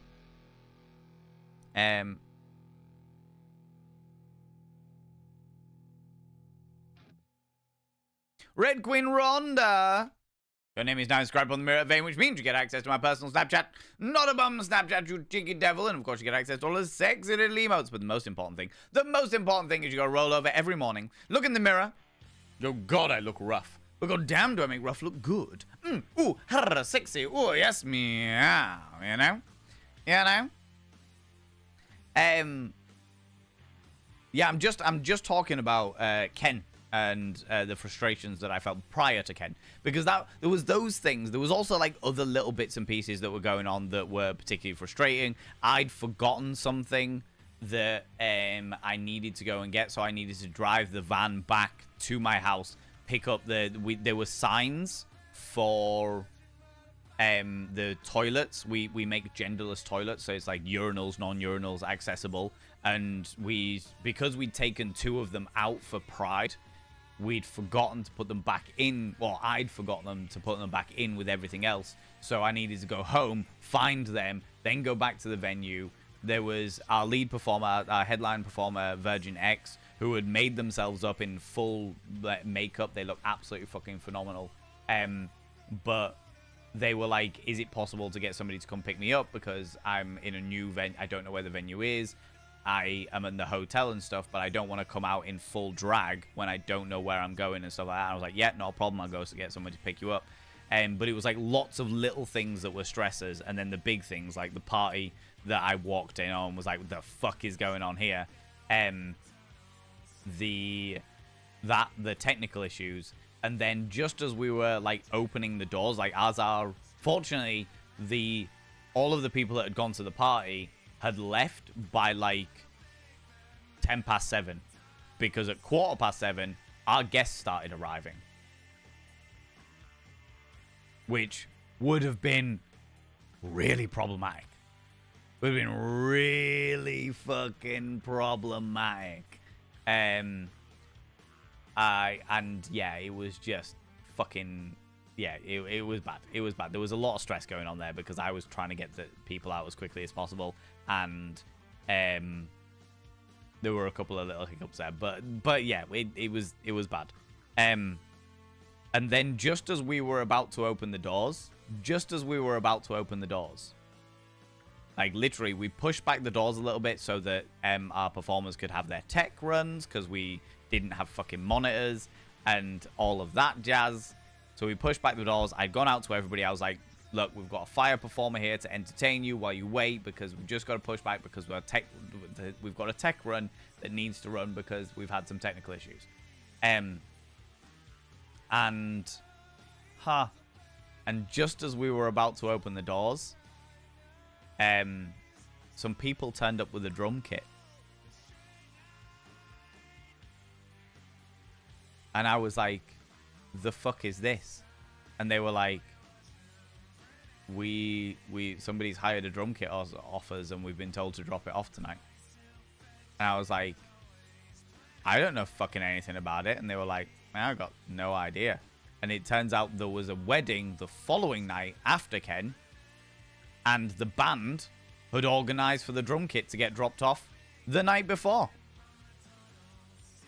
so that they could get set up whenever they arrived on the fucking Saturday. And I was like, well, take it in quickly and get it out of my fucking sight, because I can't be dealing with this shit now. And they came and they just plonked it in the middle of the fucking room. They plonked it like by the steps. There was like some steps up to like the cloakroom area, and they just dropped it there. And I was like, the fuck is this? We're opening. And they were just like, well, we didn't. Oh, they'd already left by this point, and people were like, I don't know where to put it. And I was like, anywhere that isn't around my fucking face. All right, so long as I don't see it, I don't give a shit. You need to put it in a bin, put it in a bin. I genuinely don't fucking care right now. take it away from me. Get it out of my fucking sight. Because I'm about to open these doors and there's a fucking drum kit in the hallway. What the actual fuck? What the actual fuck? So yeah, it was really stressy by the time I opened the doors. Once doors were open, it was like, okay, I can't do anything else now. I'll have a drink and fucking calm down and stuff. But I was like there. I was fucking there. I was so fucking wired and pissed off and like infuriated about the entire experience. There were, like I said, there were other things that I'm not going to go into because of like professionalism dynamics and stuff like that. But fuck me. Fuck me. Yeah, that was the stresses. But like I said, once it was open, once people had started coming in, it was really good. It was like we'd actually cut down on the amount of cabaret tickets we had, so the place wasn't so crowded anymore. So there was plenty of space for people to walk around, plenty of space for people to sit and stuff. And yeah, it was really, really good night. It was a really, really good night. It was nice to be there. And do you know what? I had some fucking beautiful moments. I had some really, really, really beautiful, intimate moments with people where people were coming up and being like, you don't know how much this night means to people. And I was like, yeah, I put the night on, it's great and what have you. And they were like, no, you don't understand. And they'll tell me about their stories. They would tell me about what they had been through in the past 5 years, past 10 years, past 12 months, that had knocked their confidence and knocked their ability to feel sexy and feel themselves. And that nights like Ken, specifically Ken itself, had helped them get through that part of their life and feel themselves again and feel sexy again and feel confident in themselves regardless of what was going on. And some of the stories were really, like, they're not my stories to tell, but they were heartbreaking. They were genuinely quite heartbreaking. And it was really intimate and really, like, beautiful that these people first of all felt that and felt that about Ken, but second of all felt that they were okay to share it with us. You know, it was really nice, really, really nice. Sounds like someone who wants to ignore clients in the pursuit of more money. Well, it's not going to fucking happen again, I'll tell you that. Under any circumstances, you know. Regardless of what kind of people, yeah, exactly. Virgin X, oh, honestly, they did clear. They were such a nice person, such a wonderful individual. Can understand why you got angry. Thank you. I feel like I'm one of these, like, I have a hell of a lot of patience. I have so much patience for 99% of things. My patience wears thin with, like, thinner when it comes to, like, opening an event, but it's never been pushed to the amount that it was on Friday night. I have never ever had to walk away from an event that I was running so that I could have 2 minutes to calm down. I have never done that.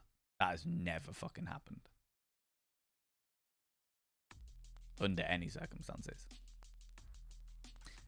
So many places closed down during COVID. It sucks. Apparently there was like a BDSM B&B here in Brighton as well as a bunch of lesbian bars. Oh really, Megaspell? Although saying that, like, it wasn't COVID that shut this down. Like, we moved to this new venue before COVID was even a thing.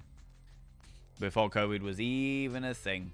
It was the venue itself. Venue itself, I don't believe in curses, but the venue itself feels cursed because everybody that's ever owned the venue has only ever done so for about 2 years before it gets closed down.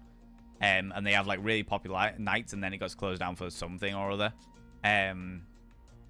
But I was really pissed off in that scenario because they'd literally given us 2 weeks notice. Well, like, that was, fucking hell, when was that? June 2017, 18, maybe June 2018, and they basically, we booked Ken in for June 2018, and I got a message at the beginning of, it was the middle of June as well, I remember it really clearly. I got a message at the beginning of May saying that there was issues with the guy that owned the building versus the guy that ran the nights, and it wasn't a problem. It was like all fine and dandy and everything was okay, but they were having debates. The person who owned the building was wanting to shut the building up. They wanted to close the entire building, but they weren't going to do so until like the end of July. So it was all fine and dandy. And I was like, cool, no worries, that's fine. So thank you very much for letting me know. We'll have to look for a new venue for next year, because this was when it was we only used to do them annually. And then at the beginning of June, I got a message saying, hey, so the bar's closed. The nightclub's closed. Effective immediately. And I was like, I have an event in 2 weeks. What the fuck do you mean the bar is closed? He said, the owner's just chosen to close it. I was like, what?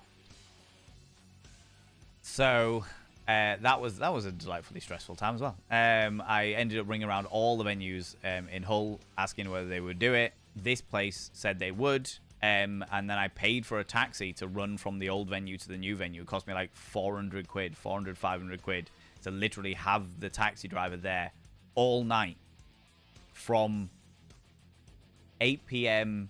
till 1 a.m. Literally running backwards and forwards from the old venue to the new venue to make sure that anybody that didn't get the notification of the venue change had a free taxi to get to the new venue. It was such so expensive. But yeah, that was long before COVID.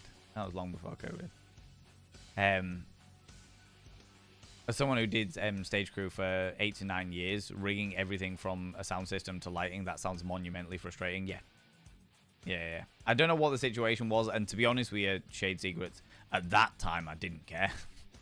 At that moment, I didn't give a fuck. I was like, I don't care what it takes. Fix it. Just fix it. And they did. They absolutely did. And I appreciate them for doing that. But in that moment, I was like, I don't give a fuck what it takes. Just fix it. And don't push me off and say that you're going to do it during an interval. Do it now. Because I've got, like, regardless of me, I didn't have a tech run. And as a result, my intro song, my opening song, suffered for it. Because we didn't have a tech run. Me and the sound technician, Johnny Spangles, who is amazing, we fluffed our intros, and therefore I was thrown off for it and what have you. But it was fine. I made it work. Subscribed. You know? Most kind. Painted Lady coming back for the 19 months. Coming back for the 19 months. I shall now inscribe your name upon the mirror of Vane. By having your name upon the mirror of Vane means you get access to my personal Snapchat, not a bum Snapchat, you cheeky devil. And of course you get access to all the sexy little emotes. But the most important thing is you go roll over every morning, look in the mirror, go, God, I look rough. But god damn, do I make rough look good. Ooh, harra, sexy, ooh, yes, meow, you know? It's the only way to do it. It's the only way to do it. Although it's nice and relaxing then, I'm really glad to hear that. I'm really, really glad to hear that. Made friends with a cockatoo. Ooh, how exciting. Stepped away briefly, but I heard you talking about making Ken so accessible. I genuinely like to thank you for being a part of making that happen. One True Gribble, it was actually you and other people within this community that made me think about it in the first place. It's one of those things that I just never considered. Like, and for my own willful ignorance is probably the way I'm going to put it. I never considered the accessible needs of people with disabilities. Never occurred to me. Because I do not have them myself. And it's only when people point shit out to me that I'm like, oh shit. And it got to a point where, like, the old venue, the first venue we had wasn't very accessible at all. It was an old Victorian. It had a problem. It was an old Victorian cinema that had been converted into a nightclub, and it was a listed building, which in the UK means that it is nigh on impossible to change anything to do with the building works. You have to you literally. So the building that we're in at the moment is like a Victorian school house that has been converted into a nightclub, and it has taken them like a year and a half to apply for permits to change the structure itself so they can make it more accessible and stuff like that. As a point of perspective as to how long it can take some of these things to happen. But I didn't think about it in the first venue. And it was in the second venue when we had people actually asking the questions that I was like, oh, I'd never even considered that. Well, yeah, like everything's on one floor, more or less, in the second venue. So I was just like, yeah, it should be perfectly fine. But having conversations with you all in this community and talking about accessibility, talking about accessible needs, talking about disabilities and the needs therein, both physical and mental health ones, it really, really opened my eyes to it. And about 2 years ago, 3 years ago, maybe 2.5 years ago, probably, I actually realized that as much as I can look at the venue and go, cool, we need, like, there's a 2-step up here. There's a step up here that's 2 steps high. I need a ramp for that step up. It actually didn't matter what I could see. What mattered was I got somebody in to find the things that I couldn't see. And that's what we did. We worked with a company called Elephant in the Room, and they came in and basically wandered around the entire place with me and was like, right, okay, what are you going to do here? And you know what? They were really, really good because they asked me a question to make me think about what the answer would be. They were like, okay, so are you seeing anything here that isn't quite right? And I was like, no. And they were like, okay, what about this thing? And I'm like, oh shit, yeah, never really considered that. Something like this. And they were like, not quite, but something like this. And like talking about like emergency cables in disabled toilets, because the thing about human beings being dickheads is the fact that you see an emergency cable, the chances are when somebody's coked off their fucking tits on a dance party, they'll pull the emergency cable just to see what fucking happens, you know? And they're always tied up. Yeah, and that's the reason why. Even though it's a legal requirement in this country for them to be accessible. Because if somebody has a disability and they do have an accident in the accessible toilet, they need to have the emergency cable there to be able to highlight their emergency. But people are dickheads. Gotta be dangling on the floor so you can reach them. Yeah. I think it's like,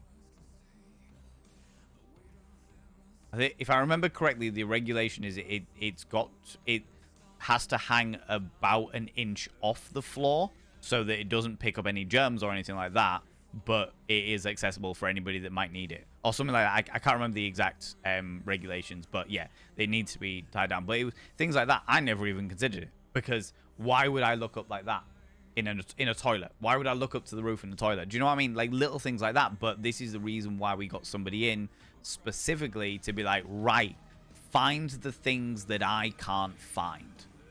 Find the things that I don't notice, because I have done many events in this venue now, and I am fucking snowblind to the concept of things out there. And like I said, it's people in this community, like you, Born True Cripple, that have made me think about it. That have just made me think about it. Just the sheer concept of the fact that, you know what? Venues aren't accessible. What can we do to make them accessible? And unfortunately, there are people out there, like one of the venues I've worked with in the past, which is another one that's closed now, where I was like, we can't do this because of the steps. What happens if somebody comes in a wheelchair, etc., and their answer to it, which fucking appalls me now. At the time, I was like, that's a bit harsh. But right now, I'm like, that's fucking horrific. Their answer was like, don't worry about it. We'll just carry them up the stairs. And I'm like at the time, I was like, no, that's not cool. Do you know what I mean? But now I'm like, that's awful. That is awful. Unless it's like an emergency situation, somebody should have the ability to go and round places as they please. You know? Like, they shouldn't need big, strong... Yeah, body autonomy. Yeah, exactly, Megaspell. Exactly. So it was just like... the fuck? But yeah, so yeah, this is what you people do to me. You open my eyes to things that I don't... Like, I consider myself very, very open-minded, but I am also very, very aware of the fact that I am naive as fuck to some of the things that just don't occur in my head because it's not something that I have to deal with in my life. And what you have all done is make me go, but what about things that don't happen in my life? And is there anybody I could speak to that might see things that I don't see? You know? And sweet free drum kit, Sembar, man, honestly, that entire experience caused me so much fucking issues. I was so angry. So angry. No drum solo, no, I'm afraid not. Sounds like some talks to management about stuff before next time. Do you know what, Dean? I feel like, because I spoke to the owners about the drum kit, because one of the owners went, "What the fuck is this?" And I went, "It's a drum kit." And they were like, "Why is it here?" And I went, "What do you mean? Why is it here?" Subscribed, most kind. Purple Penguin subscription time. Penguin, penguin, penguin, penguin, penguin. Thank you very much, Danny Leon, you beautiful bean. Welcome back for 8 months. 1 month of our Twitch, baby. But yeah, the owner, one of the owners of the venue didn't even know what the fuck the band's drum kit was doing there. But evidently the band had organized for it to be dropped off. It was a thing. It was a thing. Danny Leon, I should not subscribe your name on the mirror vein. By having your name on the mirror vein, it means you get access to my personal Snapchat. Not a bum Snapchat, you cheeky devil. And of course, you get access to all the sexy little emotes. But the most important thing, you go roll over every morning, look in the mirror. Oh, God, I look rough. But goddamn, do I make rough look good. Ooh, harra, sexy. Ooh, yes, meow. You know? It's the only way to do it. It's the only way to do it. You know? I need to sort stuff out. Yeah. I think that I have openly said that we need to have some conversations about stuff going forward because that was not okay. Hey, Lazana, how you doing, you beautiful being? How you doing? People will probably just assume the drum kit was a set piece. They might well have done, but then I didn't want it there. I didn't want it. I spent 2 days organizing that venue to look exactly as I fucking wanted. I didn't want a drum kit in the middle of the fucking hallway, you know? I didn't want a drum kit at all. Evidently, the band had organized for it to fucking turn up. And expected it to be fucking stored somewhere. Don't know why. Was there some change in management or staff in the place between previous Ken and this one? Nope. I just think there'd been an awful lot of miscommunication, Elizana, if I'm honest with you. A lot of miscommunication between things. A lot of people thinking things were going to be all right that definitely were never going to be all right. And I think, do you know what? I actually think that maybe one of the problems there is the fact that I am such a relaxed person.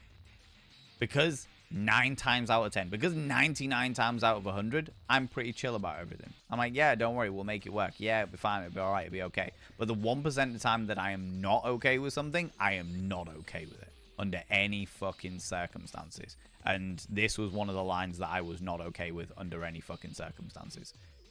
And the thing was, especially in regards to the party that happened, I was like, this isn't okay under any circumstances. I can see the headlines now. And they were like, oh, it'll be fine, it'll be okay, it'll be alright, because, like, we'll take the blame. If something like that happens, which it isn't going to, because we know everybody that's outside, it'll be fine. Like, if something like that happens, we take the blame. And I was like, you don't get it. You don't get to take the blame. Whatever the newspaper says is who takes it, who takes the blame. And that would be like, that would end. That would end Ken entirely. That would end Ken entirely. That's how fucking serious it was. That would end Ken entirely.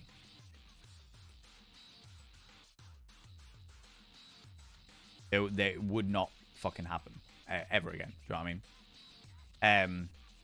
How's it going, Abby Stabby? How you doing? Came in late. Just saying that we were talking about like TLDR. We'll do the TLDR. TLDR of what happened. Ken was great. Ken, the actual event itself was fucking wonderful. It was great. It was a little bit quieter than it usually is, but it meant that everyone had the space to wander around, do bits and pieces. It was wonderful. Genuinely, genuinely wonderful.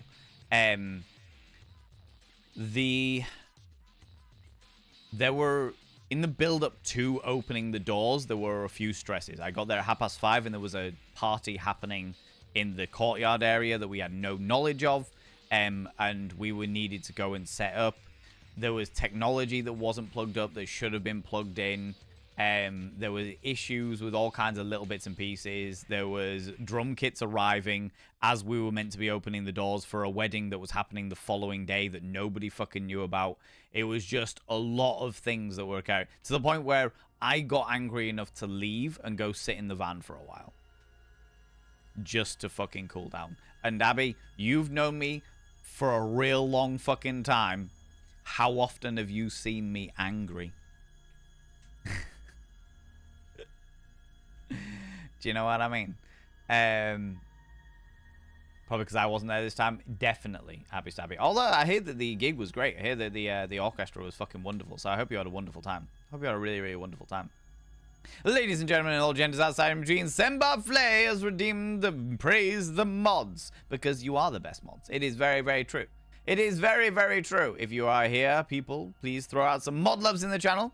You can use any kind of mod loves from any kind of channel. You can use any kind of love hearts from any kind of channel. Say a massive thank you to those wonderful moderators.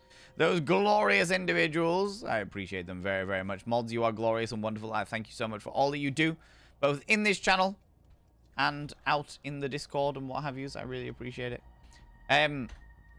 Friends, just very quickly while I'm taking a momentary reprieve from the Ken stuff, just to remember that this Thursday we are doing our fan art competition. If you would like to submit fan art, there is a section in the Discord under the art and performance section, which is our competition area.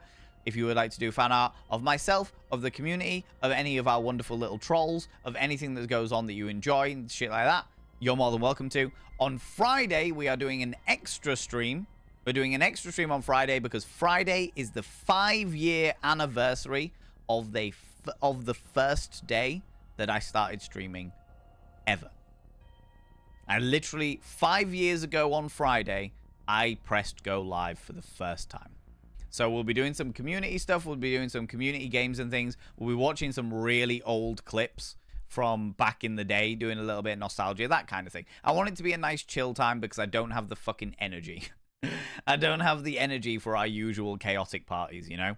We've just done Ken and I'm already prepping for our Halloween night. So, like, there's a lot going on. So we're just going to have a nice chill little party, a little bit of nostalgia, some community-based stuff, you know, that kind of thing.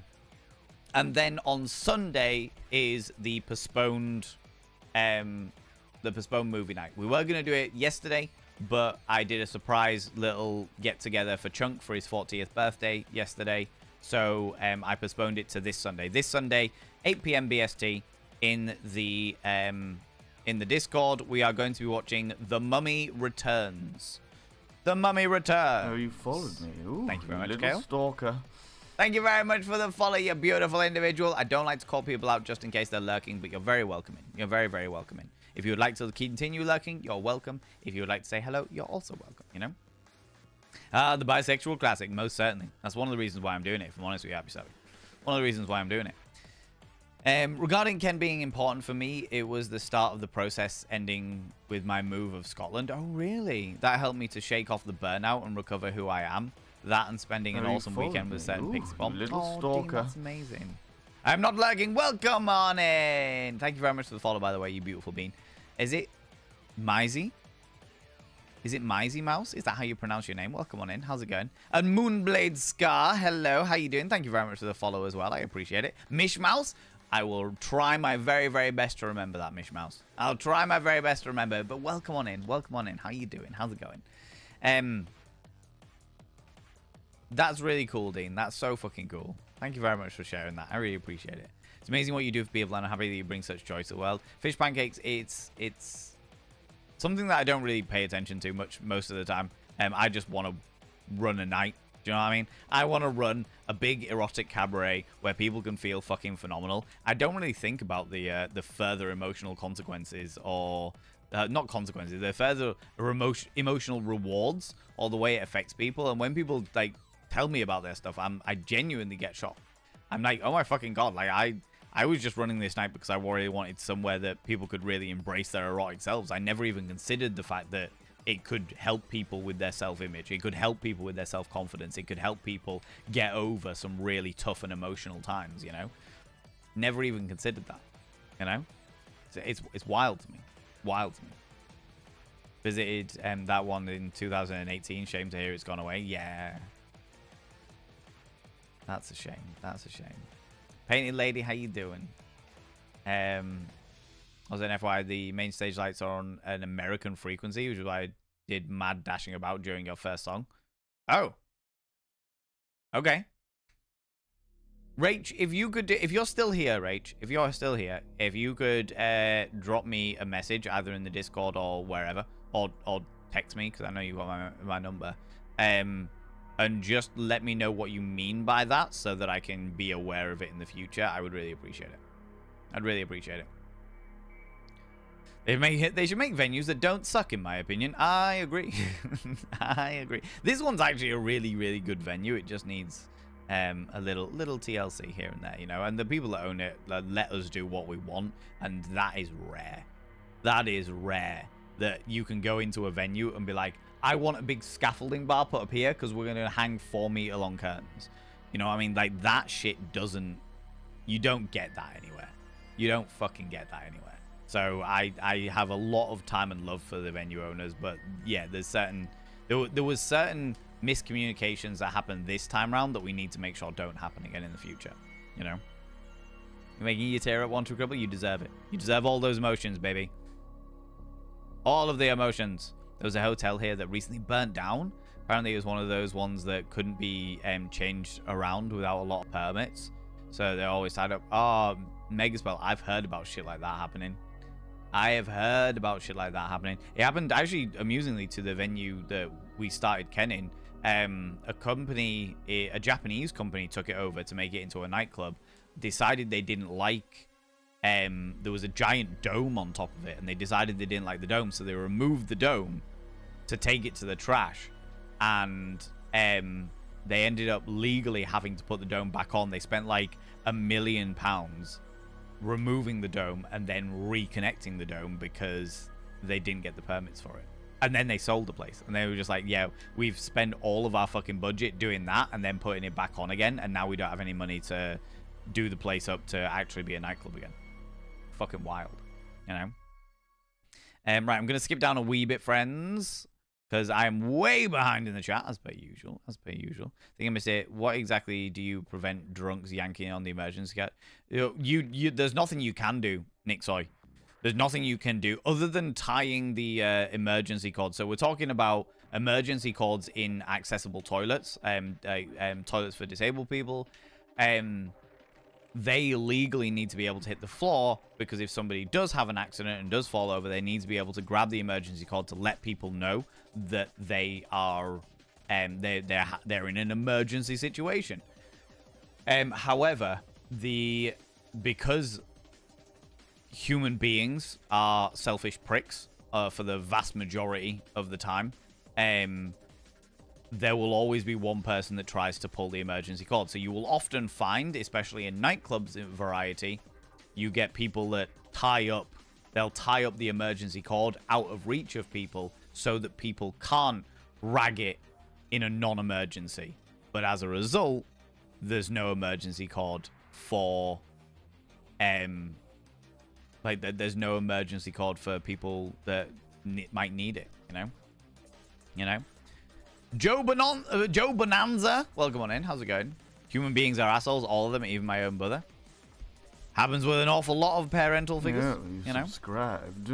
Most kind. It's the man, the myth, the legend in his own pants. Valen Vane everyone. Good evening darling. I have missed you all terribly. I am an addict. Work is my drug. This is not a joke. I feel that. I feel that, Bear. I feel that. Work is 110% my drug as well. And I am addicted. And I have had many people come and have a little intervention with me.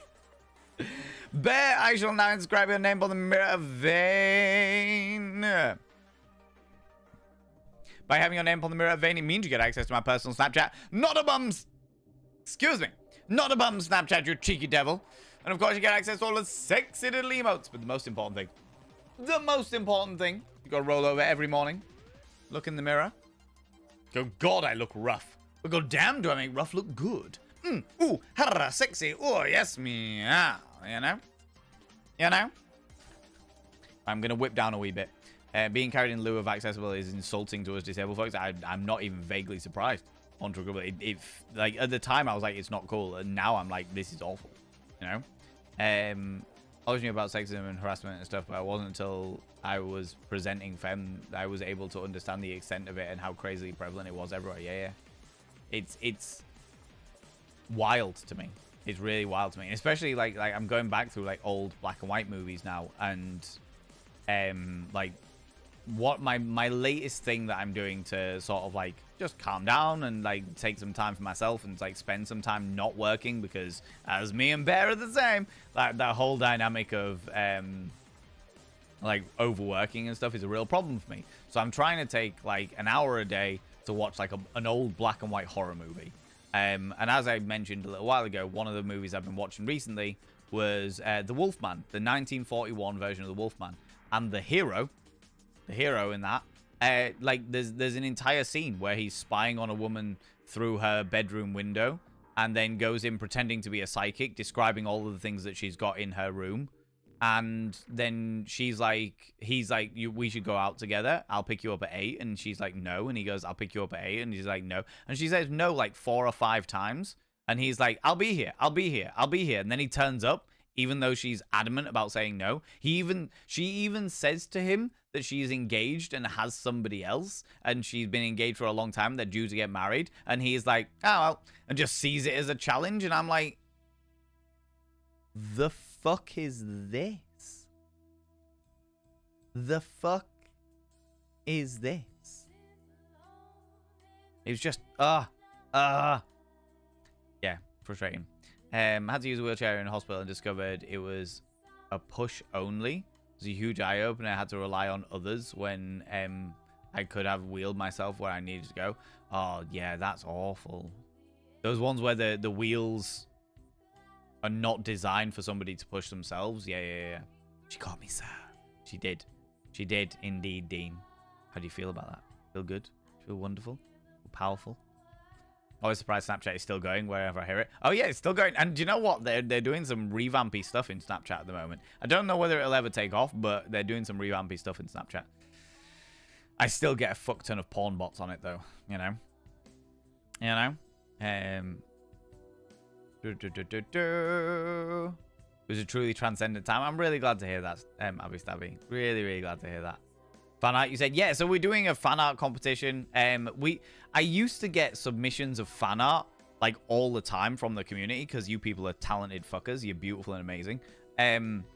But that's died off over the years. And I've got loads of like the old fan art that was sent to me, which we'll probably go through on Thursday's stream because that's when we're going to do this competition. So I was like, do you know what? Let's roll it back out there. Let's do a competition where people can submit their fan art about the community as a whole. It could be about me, it could be about the emotes that we have, could be about a specific game I was playing, and the relation to us, do you know what I mean?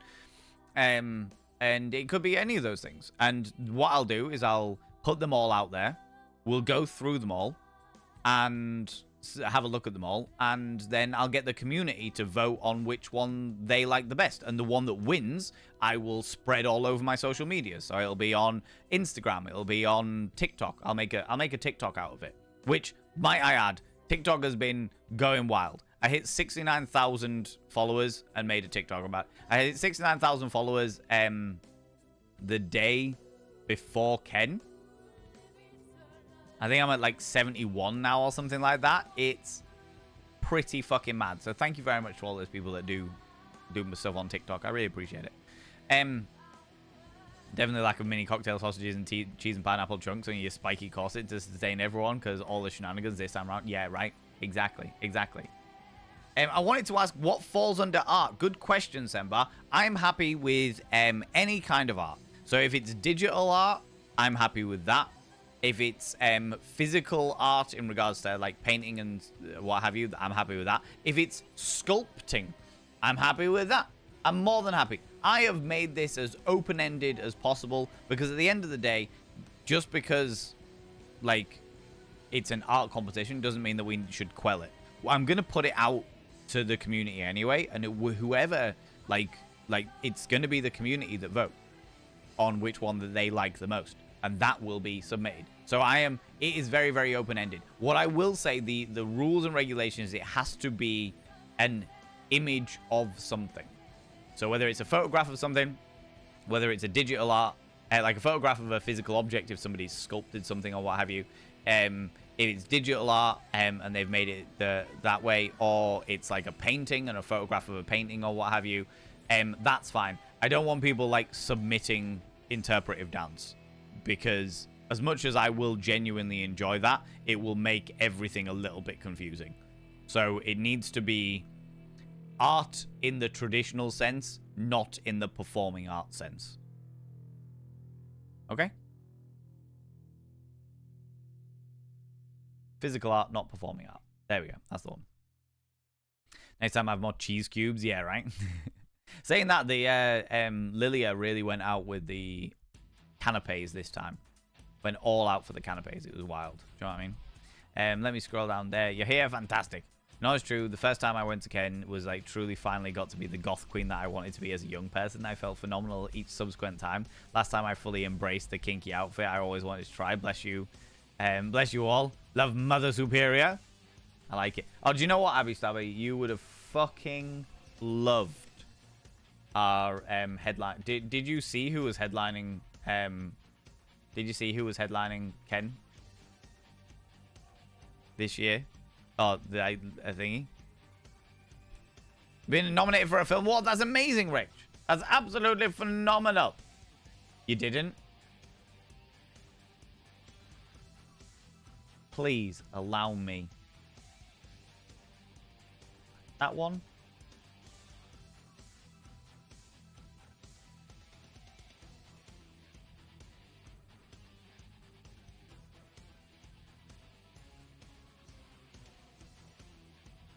Yeah, that one. That's not a very good picture, though.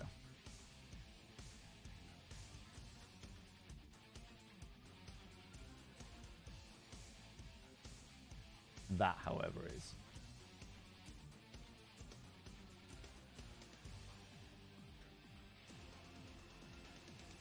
Are you ready, Abby Stabby? This one's specifically for a quiver in your quim, okay?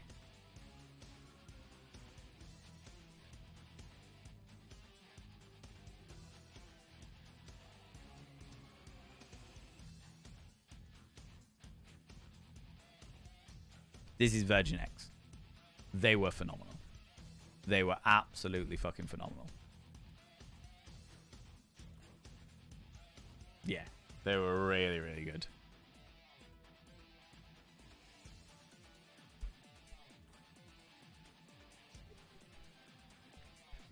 Oh, my days. I know, right? Always get this baby out. Mish Mouse, you're pregnant. I'm just going to say, Valen Vane is a fantastic... Valen is a great name for a baby. Regardless of gender, Valen always looks good in a frock. Do you know what I mean? It's the only way to do it. 10 out of 10 would draw? You should. You should. Send it to them. I'm sure they'd fucking love it. Honorable mention to the immaculate big steppy pig that is my friend Hazo got. Oh, wow. Friends, there is a 3-minute advert going on, which means I'm pausing everything else that I was planning on talking about, and I'm going to talk about stuff. that I am doing that I've already just talked about. So this makes this a little bit awkward. Oh, what I can talk about. Friends, in the next couple of weeks, we are going to be revamping the merch store. We're going to be revamping the merch store. We're going to be moving to a different company. And that's going on. That's all happening. What else is going on?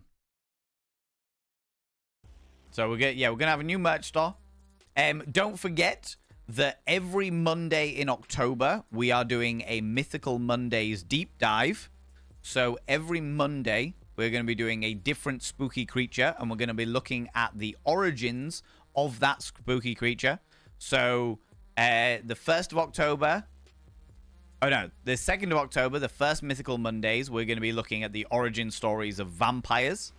The 9th of October, we're going to be looking at witches. The 16th of October, we're going to be looking at werewolves. The 23rd of October, we're going to be looking at zombies. And the 30th of October, we are going to be looking at mummies.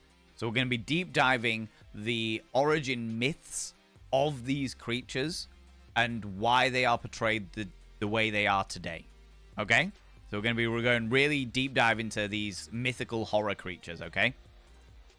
Oh, you followed me. Ooh, you little stalker. Thank you very much for the follow, you beautiful being. Welcome on in. I don't like to call people out just in case they're lurking, but you're very, very welcome in here all the same, you beautiful being. We are also doing a Halloween stream on Halloween itself. 31st of October, we are going to be doing a spooky stream.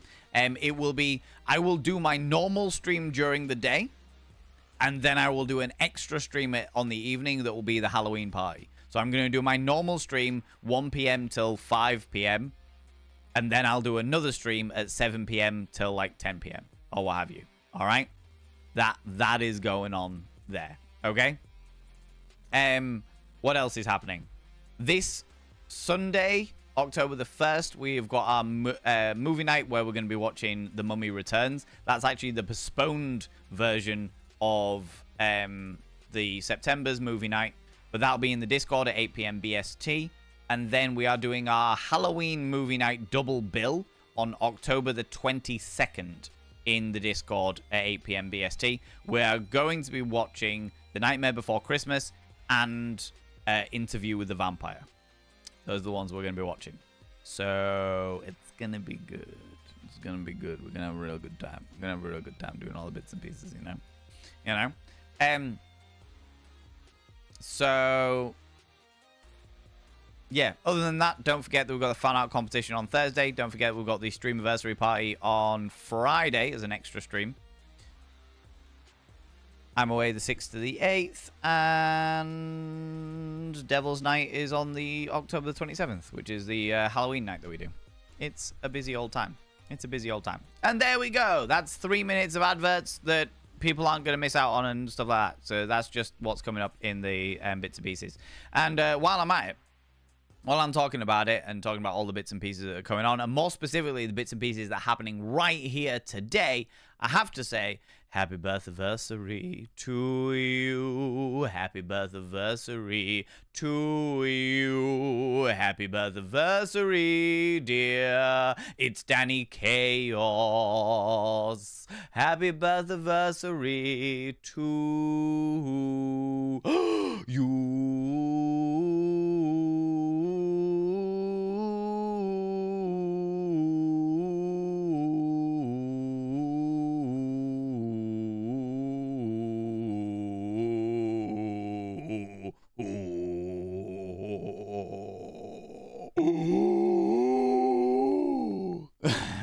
Happy birthday, Danny. How you doing? How's it going? How's your birthday been? How's your birthday been? Welcome on in. How's it going?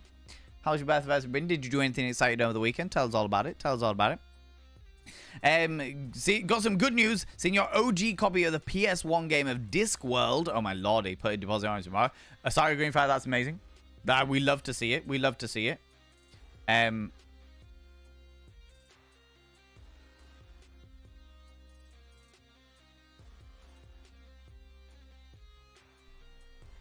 Pander to my ego. Oh, pander my to lordy. it. Pander to it. Just a little warm-up in preparation for October's Mythical Monday streams. What does a mummy use when it needs to hide? Masking tape.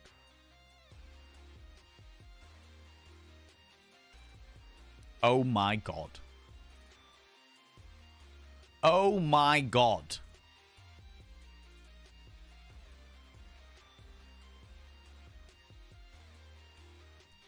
Birthday Smolder for Benchy, please. Well, hello there, Danny. It's Danny Chaos. It's Adina's redeemed a birthday Smolder just for you. What can I say? This is the hottest present you're gonna get. Let's not lie about it, Danny. Sometimes you just get so flustered that you start flipping furniture, and I can't say that I blame you. It's one of those things when you get so hot under the collar, you just need to have some description of outlet, you know? I get it. I understand. Cheeky little devil, you. Normally it happens when I stare in the mirror, but what can I say? Now I'm staring at you. Birthday individual. God damn. Just a little tender, isn't it? Just a little tender. You know? You guys are amazing. You're amazing. We are also amazing, but you're amazing. Fish Pancakes, are you still here, you beautiful bean? Are you still here? The fact that Valen always has a go at me for not taking time off, I do the same back at him. Neither of us have ever learned. It's true. Absolutely true. Do you know what? I'm getting better at taking time off, Abby Stabby. I'm getting better at taking time off. And I've done it through the medium of tricking myself. All right? First of all, I have an amazing partner who I like to spend time with, and that's always great. That's a good way of taking time off, all right? But I don't get to see them all the time. So, you know, the time that we do spend together means that that I want to spend time with them, you know? But the way that I've done it more recently is by tricking myself. By starting a new project, but with no pressure. So I have a project on the go, super secret project that I'm telling everyone that I have a super secret project, but I'm not telling anyone about it. But it's a very creative project that gives me a creative outlet that, technically speaking, has a link to content creation. But because it's not direct and it's something that I can just pick up and drop whenever the fuck I want, I'm really enjoying the fact that I have a creative outlet that has no pressure or financial backing to it. So I have no obligation to do it. There's no, oh my god, I've got to get a video out this week. Oh my god, I've got to stay within the algorithms. Oh my god, I've got to do all these things. I'm just like, I'm creating this thing and I'm going to put it out there under a completely false name. And I'm not going to tell anybody about it. And if people find it, they find it. That's fair enough. Well, that's whatever. But if I'm just going to stay the fuck away from everything, you know? And like completely and utterly keep that shit completely separate from everything I possibly do. Because then there's no pressure behind it. There's no obligation to get posts out on a certain schedule. There's no obligation to get things done fucking perfectly. It's just a great way that I can put a whole load of creativity out into a new project. And technically speaking, it's still to do with work, but it gives me an outlet for keeping my mind away from the shit that's stressing me out. It's perfect. Mwah.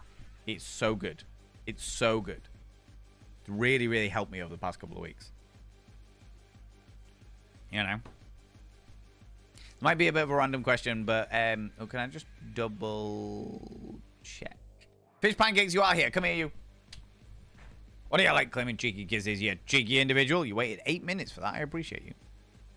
Just call me a lover. Praise Satan? Oh, I know Satan. They're great. They're wonderful. They get all up in my business. Cheeky devils. Welcome on in. How you doing? I would like to call you a lover, but I don't know you yet. But hey, who knows? Buy me a nice cocktail.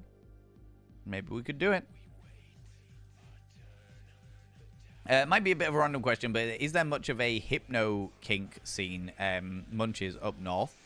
Seems like much more prevalent here, but I was back in Scunthorpe. There wasn't anything like that around, and I feel like it wasn't really a topic that was discussed. I've not come across it, but I don't know much about it, so I'm not sure. I'm not sure that I would... Like, it's not something that would come up in conversation. I've not really got into the Hypno Kink thing, but I'm intrigued purely more on a curiosity thing than something that I think that I would be into personally. But I'm not entirely sure, Megaspell. I'm not entirely sure, friend. Not that I am aware of, but if I come across it, then I'll let you know. You know? Very good handle on keeping me accountable. Good. I'm glad to hear it. When I was tripping and coughing, yeah, right? What are the chances? And Marlene Dietrich movies. She was a bisexual icon. I believe this is somebody that you've posted towards me before. I'm specifically looking for like old black and white horror movies because of like my gothic roots. I wanna make sure that I've educated myself on the origins of like horror movies. You know, I've watched like Bram Stoker's, not Bram Stoker, Bela Lugosi's Dracula, and that was fucking great. It's weird. I do find it very, very interesting that it's like when you've got like old silent movies like Nosferatu and stuff like that. They were mystical, romantic, beautiful, mysterious.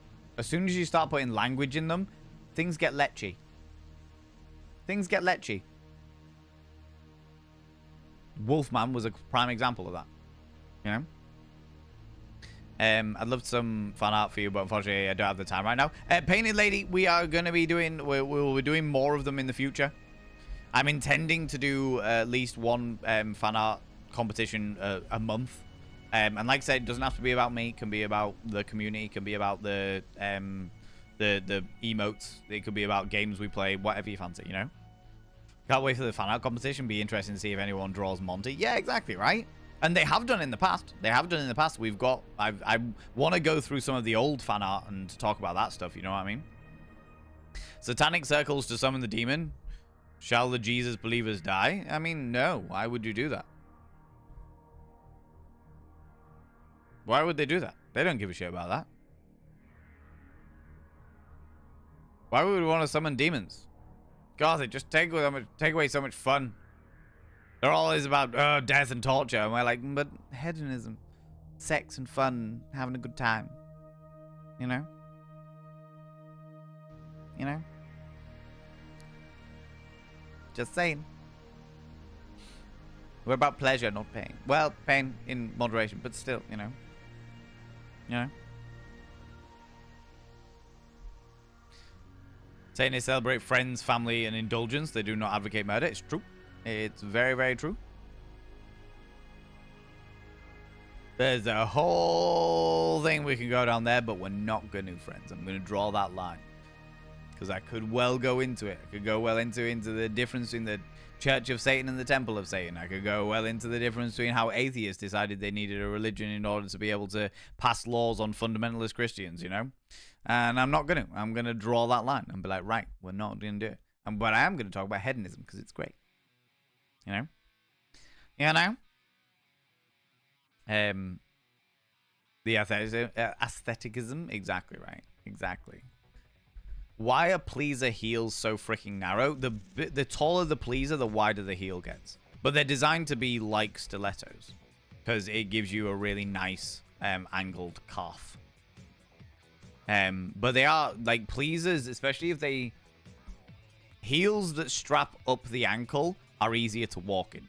Heels that strap around the foot or around the ankle are not. If it's like a boot, it's easier to walk in. If it's like a strap, it's not easy to walk in. Pain in the ass. And you're much more likely to cockle on those than anything else, you know? Can't do a striptease of what is Varen wearing today music. Thinking back to the photo of you in Rocky Horror. Oh, it was great. Beautiful photo. Beautiful photo. Gonna miss Halloween stream. I'll be traveling for work. That's alright. That's okay. That's alright. The VODs, I'm now doing VODs. Like, literally, this VOD will go live tomorrow.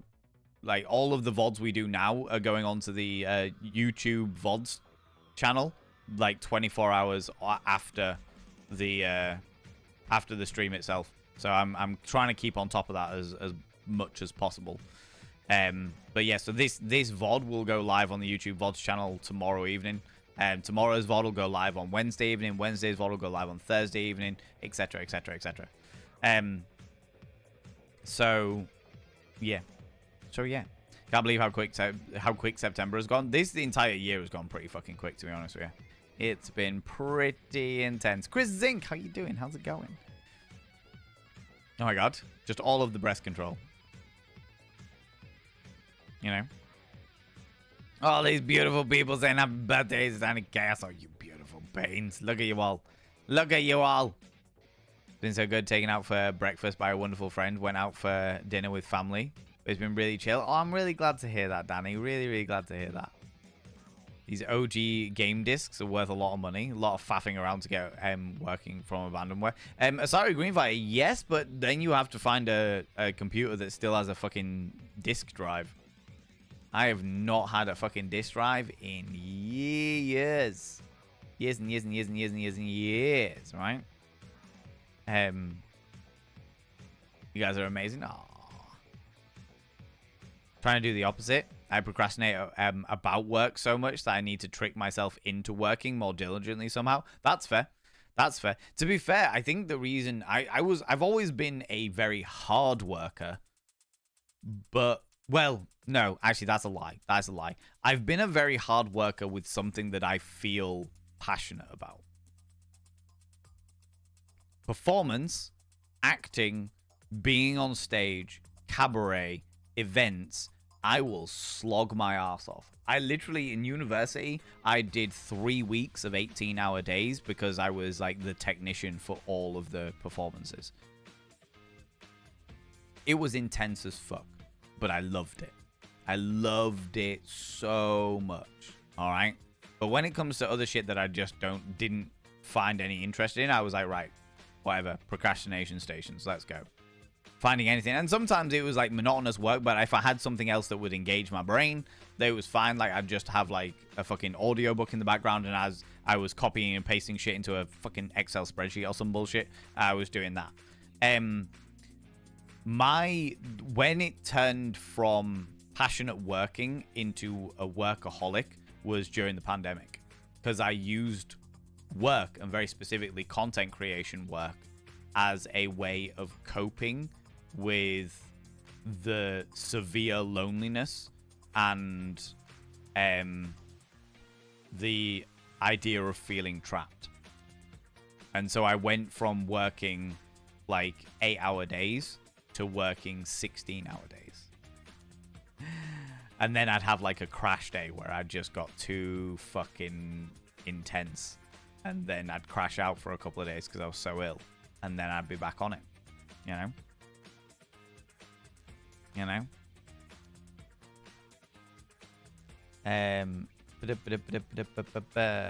From Baldur's Gate 3, she knows about hedonism. Have you seen, like, I did a TikTok. I talk about TikTok a lot, but I've been doing a lot of TikTok recently because I've been invited into the creativity program, which is the latest beta program that TikTok have rolled out, and it's ignited my passion for it again. I did a TikTok of a whimsical fact about sex, and people were like a good third of the comments, and the actual TikTok itself, let me see how many comments it actually has now.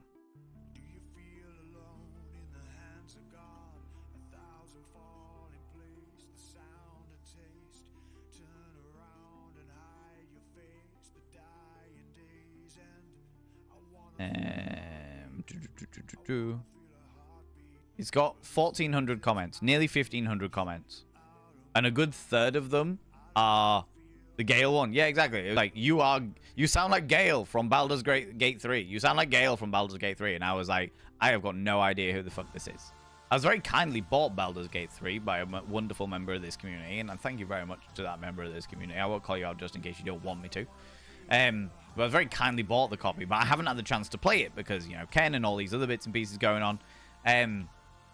But I was like, cool, if people are really on board me sounding like Gale, I'll do some things. I'll do some bits and pieces. You know what? Fuck it, I'm going to pull it up.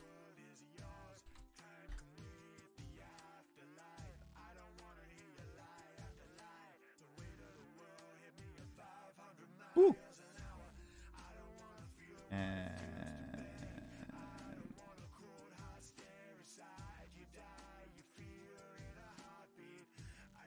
Music, shush.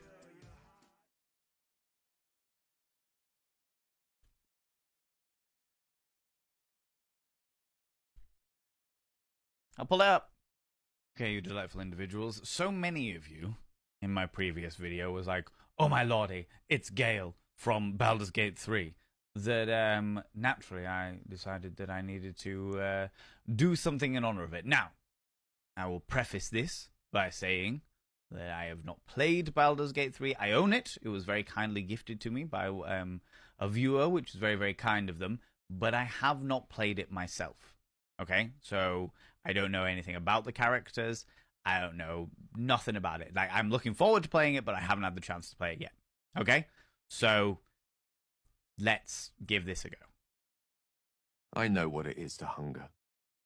And I know what it takes to keep that hunger under control. I know what it is to hunger. And I know what it takes to keep that hunger under control. Willing and able.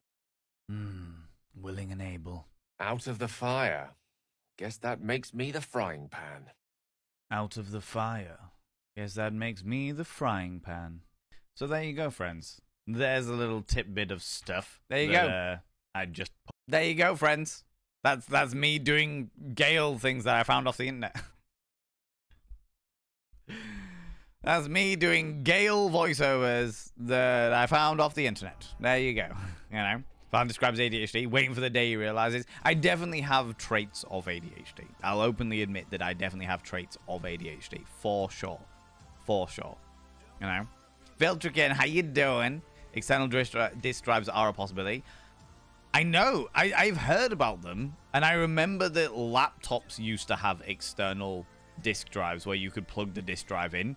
But again, just it feels like such a laborious task to have discs these days. But I suppose, like you say, if you're trying to get like abandonware and shit like that and it doesn't work, I can understand why you would want to get the disc itself, you know? You know? I don't dare download TikTok. Can't afford any more avenues of procrastination. Entirely fair. Entirely fair, Jim Plays Games, because I'm not even gonna lie to you. I can easily lose like half an hour to an hour, even with my like addiction to work and getting on and doing bits and pieces. I can sit there and just be browsing, and suddenly an hour has gone by and I'm like, fuck, I need to do shit. Yeah, I can fully see that. And considering like all of the videos are like a minute long, that's a lot of fucking TikToks to be scrolling through, you know? See you later, H. You take it easy, you beautiful individual. All Gale cares about is the weave.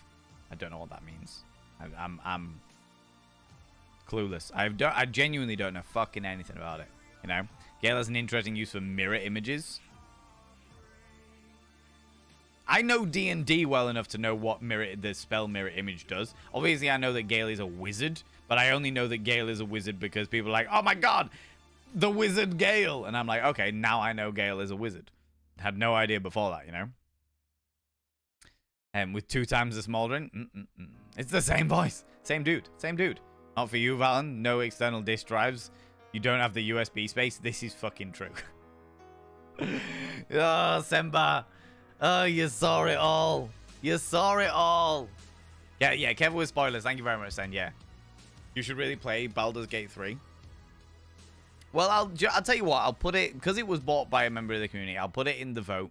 If people want me to play Baldur's Gate 3, we'll play Baldur's Gate 3. Alright? But is Gale a filth wizard? Fucking will be by the time I'm finished. You know? Game has me in its clutches really bad, but I thought it'd be I'd be good to watch playthroughs from Axie's from the acts you're already past. But it turns out there's so many different routes you can take that almost no playthrough is the same, and I missed so much stuff and all the choices and everything. This game doesn't have the replayability. It has a replay necessity. It takes years, literally years, and I'm fine with that. I don't need to sleep. That's fair. That is fair. Do you know what? It's really interesting because like all of my friends have been talking about it, and they're like, when I turn around and say that I know Amelia Tyler, and they're like, what? You know? Oh, that's really cool. That's fucking amazing. I was like, yeah. They were like, how awkward was it for them to do some of the speeches? And I was like, probably not. Knowing Millie, probably not that awkward. To be honest with you, she's very open-minded and very forward about Filth Wizardry. I've role-played with her several times before, both in like TTRPGs and in like online servers and stuff like that. And it's just like, yeah, her outtakes vids are amazing. She's just a goblin. That's a lot of her YouTube content. Yeah, the outtake stuff. Do you know what I mean? Blooper videos. Dark Urge. So Jay Britton is doing a Dark Urge playthrough. I'm avoiding it for the most part, but Jay Britton is doing a Dark Urge playthrough. With Millie, if I remember correctly. Like Millie comes in as the narrator and just is there alongside him as he's playing along and telling us tidbits and trivia of behind the scenes and stuff like that. I haven't really paid attention to it because, again, don't like spoilers. But, yeah, I know there's a lot of various different ways of doing it. Whether I would follow any of those ways, I got no idea. I'm just gonna... we'll see. If people want to see me play it, we'll probably pay some description of Filth Wizard that will go out and copulate with everything that they are able to do.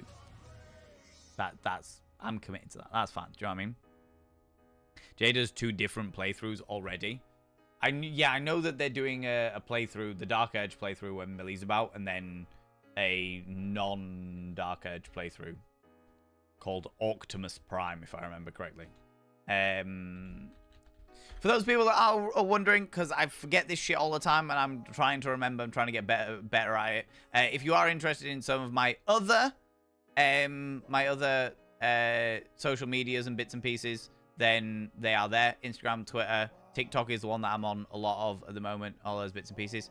Oh, was there accidental spoilers? No worries. Thank you very much. Thank you very much. The less I know about it, the better, friends. The less I know about it, the better. I realize that a lot of people are saying a lot of bits and pieces, but yeah, like I said, the less I know about stuff, the happier I am. Do you know what I mean? Yeah, I literally haven't even started. The only thing I know about the game, literally the only thing I know about the game is I've seen the intro. Spoiling it is the quickest game to not get the gameplay. Oh yeah. If there's loads of spoilers, I'll just won't play the game ever, because that is how passionate I feel about spoilers. It will be the quickest way for me to just be like, yeah, I'm out, I'm good, I have no need, because for me, spoilers just takes the fun out of enjoying it. Do you know what I mean? But the only things I know about the game is there are tentacle dudes, because I've seen the trailer for it. The mind flayers, I know that they exist. I've seen like the opening intro trailer. I know that there is a hag somewhere, because I've seen Jay Britton play and there was a hag there. And I know that there is one place to find mimics. There is only one place to find mimics, and that place is easily missable. And I only know that because of one of Old Man Sethus's TikToks that I stumbled across. Just got a copy of Saboteur for GOG on £4. Happy boy. I've vaguely heard of Saboteur. Vaguely heard of it. He spoiled some Gale, though. I'll pay attention in the future. What with... I mean, I just listened to like a few of his lines. I don't know any context with them. If there was context, please don't tell me. The less I know about it, the happier I am, you know? But yeah, I know that Gale is a wizard. I know that he has, well, from the 4 lines that I listened to, he's a bit of a sassy individual. And I know that he looks a little bit like me when I've got a beard. That's about all I really know about him as a character. When you were asking about, when people were asking about like him being a filth wizard, I was like, yeah. I genuinely have got no idea. I've got no idea about him. So yeah, he'll be all right. Missed those 1 and 1 to chat. Thank you for being considerate. Oh, thank you very much, Senpai. Yeah. You found the mimics. Not going to say where or when. I know where about it looks, but I don't know where. Like, I know whereabouts the visuals look like. So maybe I'll get to the point. I'll be like, oh my god, this is where the mimics are. But I doubt it, because I would imagine there's various places that look relatively similar to that area. You know, I don't want to spoil it for anybody else, so you know. But anyway, friends, that's why I'm going to leave it today, you beautiful beans. That's why I'm going to leave it today, because I got some other bits and pieces that I need to do. I got some other things and stuff and bits and pieces that I need to do, you know, because that's the way. I like it. However, we are going to go and raid somebody. We are going to go throw some love at another wonderful individual. So if you could stick around for that raid, I would very, very, very much appreciate it. I would very, very much appreciate it. Go throw some love at another wonderful bean. But before we go anywhere, friends, could you do me a massive favor and throw out some mod loves in the channel? You can use any kind of mod loves from any kind of channel. You can use any kind of love hearts from any kind of channel. Say a massive thank you to those wonderful, wonderful individuals. Mods, thank you so much for all that you do. Thanks so much for being here. Thanks so much for all of the things you do in and out of stream. You are wonderful and beautiful, and we love you very, very dearly. Very, very dearly, you glorious beans. Let me have a look at who we can go and raid.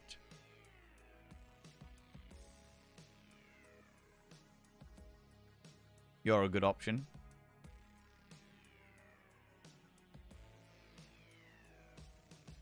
Not sure I fancy that game. Oh my god, let's go raid this person.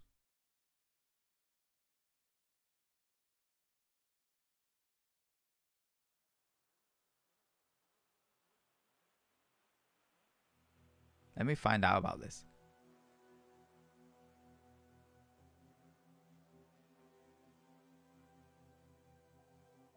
Friends, let's go make somebody's day. Let's go make somebody's day. Let's go make somebody's day. I think that we may have raided this person ages ago. But this person's playing Vampire the Masquerade Bloodlines for the first time. Oh, they're playing Vampire the Masquerade Bloodlines, the original series. I don't know whether it's the first time or not. But I feel like, fuck it. Let's go throw them some love. Let's go throw them some love, shall we? All right. Friends, if you're a subscriber, please copy and paste the first raid message. Oh, they've already been thrown out, but I'll throw them out again so we don't get things confusing, all right? Friends, if you're a subscriber, please copy and paste the first raid message. If you're not a subscriber, please copy and paste the second raid message. That's all right. How's it going, Josh? How's it going? Welcome on in, you beautiful bean. Yeah, you've just joined us as we are raiding, out, as we're going and saying hi to another individual. But that's all right. That's okay. You can come back next time. Come on next time and pander to my ego then, you know?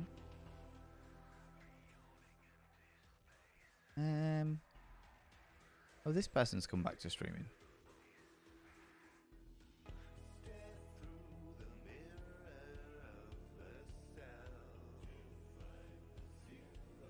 Oh, this person has been streaming for a long time, so let's just...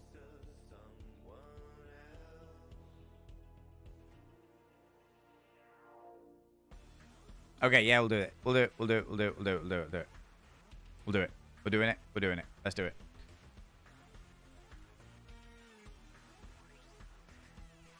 Friends, we are going to go and raid Lady of Leeches. Lady of Leeches. Who is playing Vampire the Masquerade Bloodlines.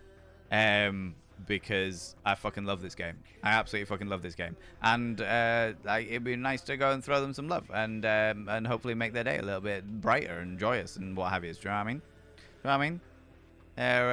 Yeah, it just makes me happy. It makes me a little happy to go and throw people some love and spread the wonderful love around. Boop, boop. Friends, if you're not up in the raid up here, please click on the link down here. Let's go and throw them some love. Go pile a whole load of viewers on them and spread the love around a little bit, you know? That's what we like to do. Friends, thank you so much for being here. Thanks so much for the raids, the subs, the gift subs, all the cheeky little bits. Thank you so much for spending your time here. I really appreciate it, you beautiful individuals. I'll be back tomorrow at 1 PM BST. That's 1 PM British time, where I will be playing, hopefully finishing, maybe even finishing, Hollow Knight. Ooh, interesting. Hollow Knight, and yeah, then we'll see if we can get it finished tomorrow. That'll be really cool. That'd be really awesome. Yes, let's go do the thing. Anyway, friends, until tomorrow, don't do anything I wouldn't do, because if I wouldn't do it, it'll fucking kill you, all right? Don't forget to get your fan art submissions in and all the bits and pieces. Thanks so much for being here. I really appreciate it. Unicorn Mom, I appreciate your face. Bye!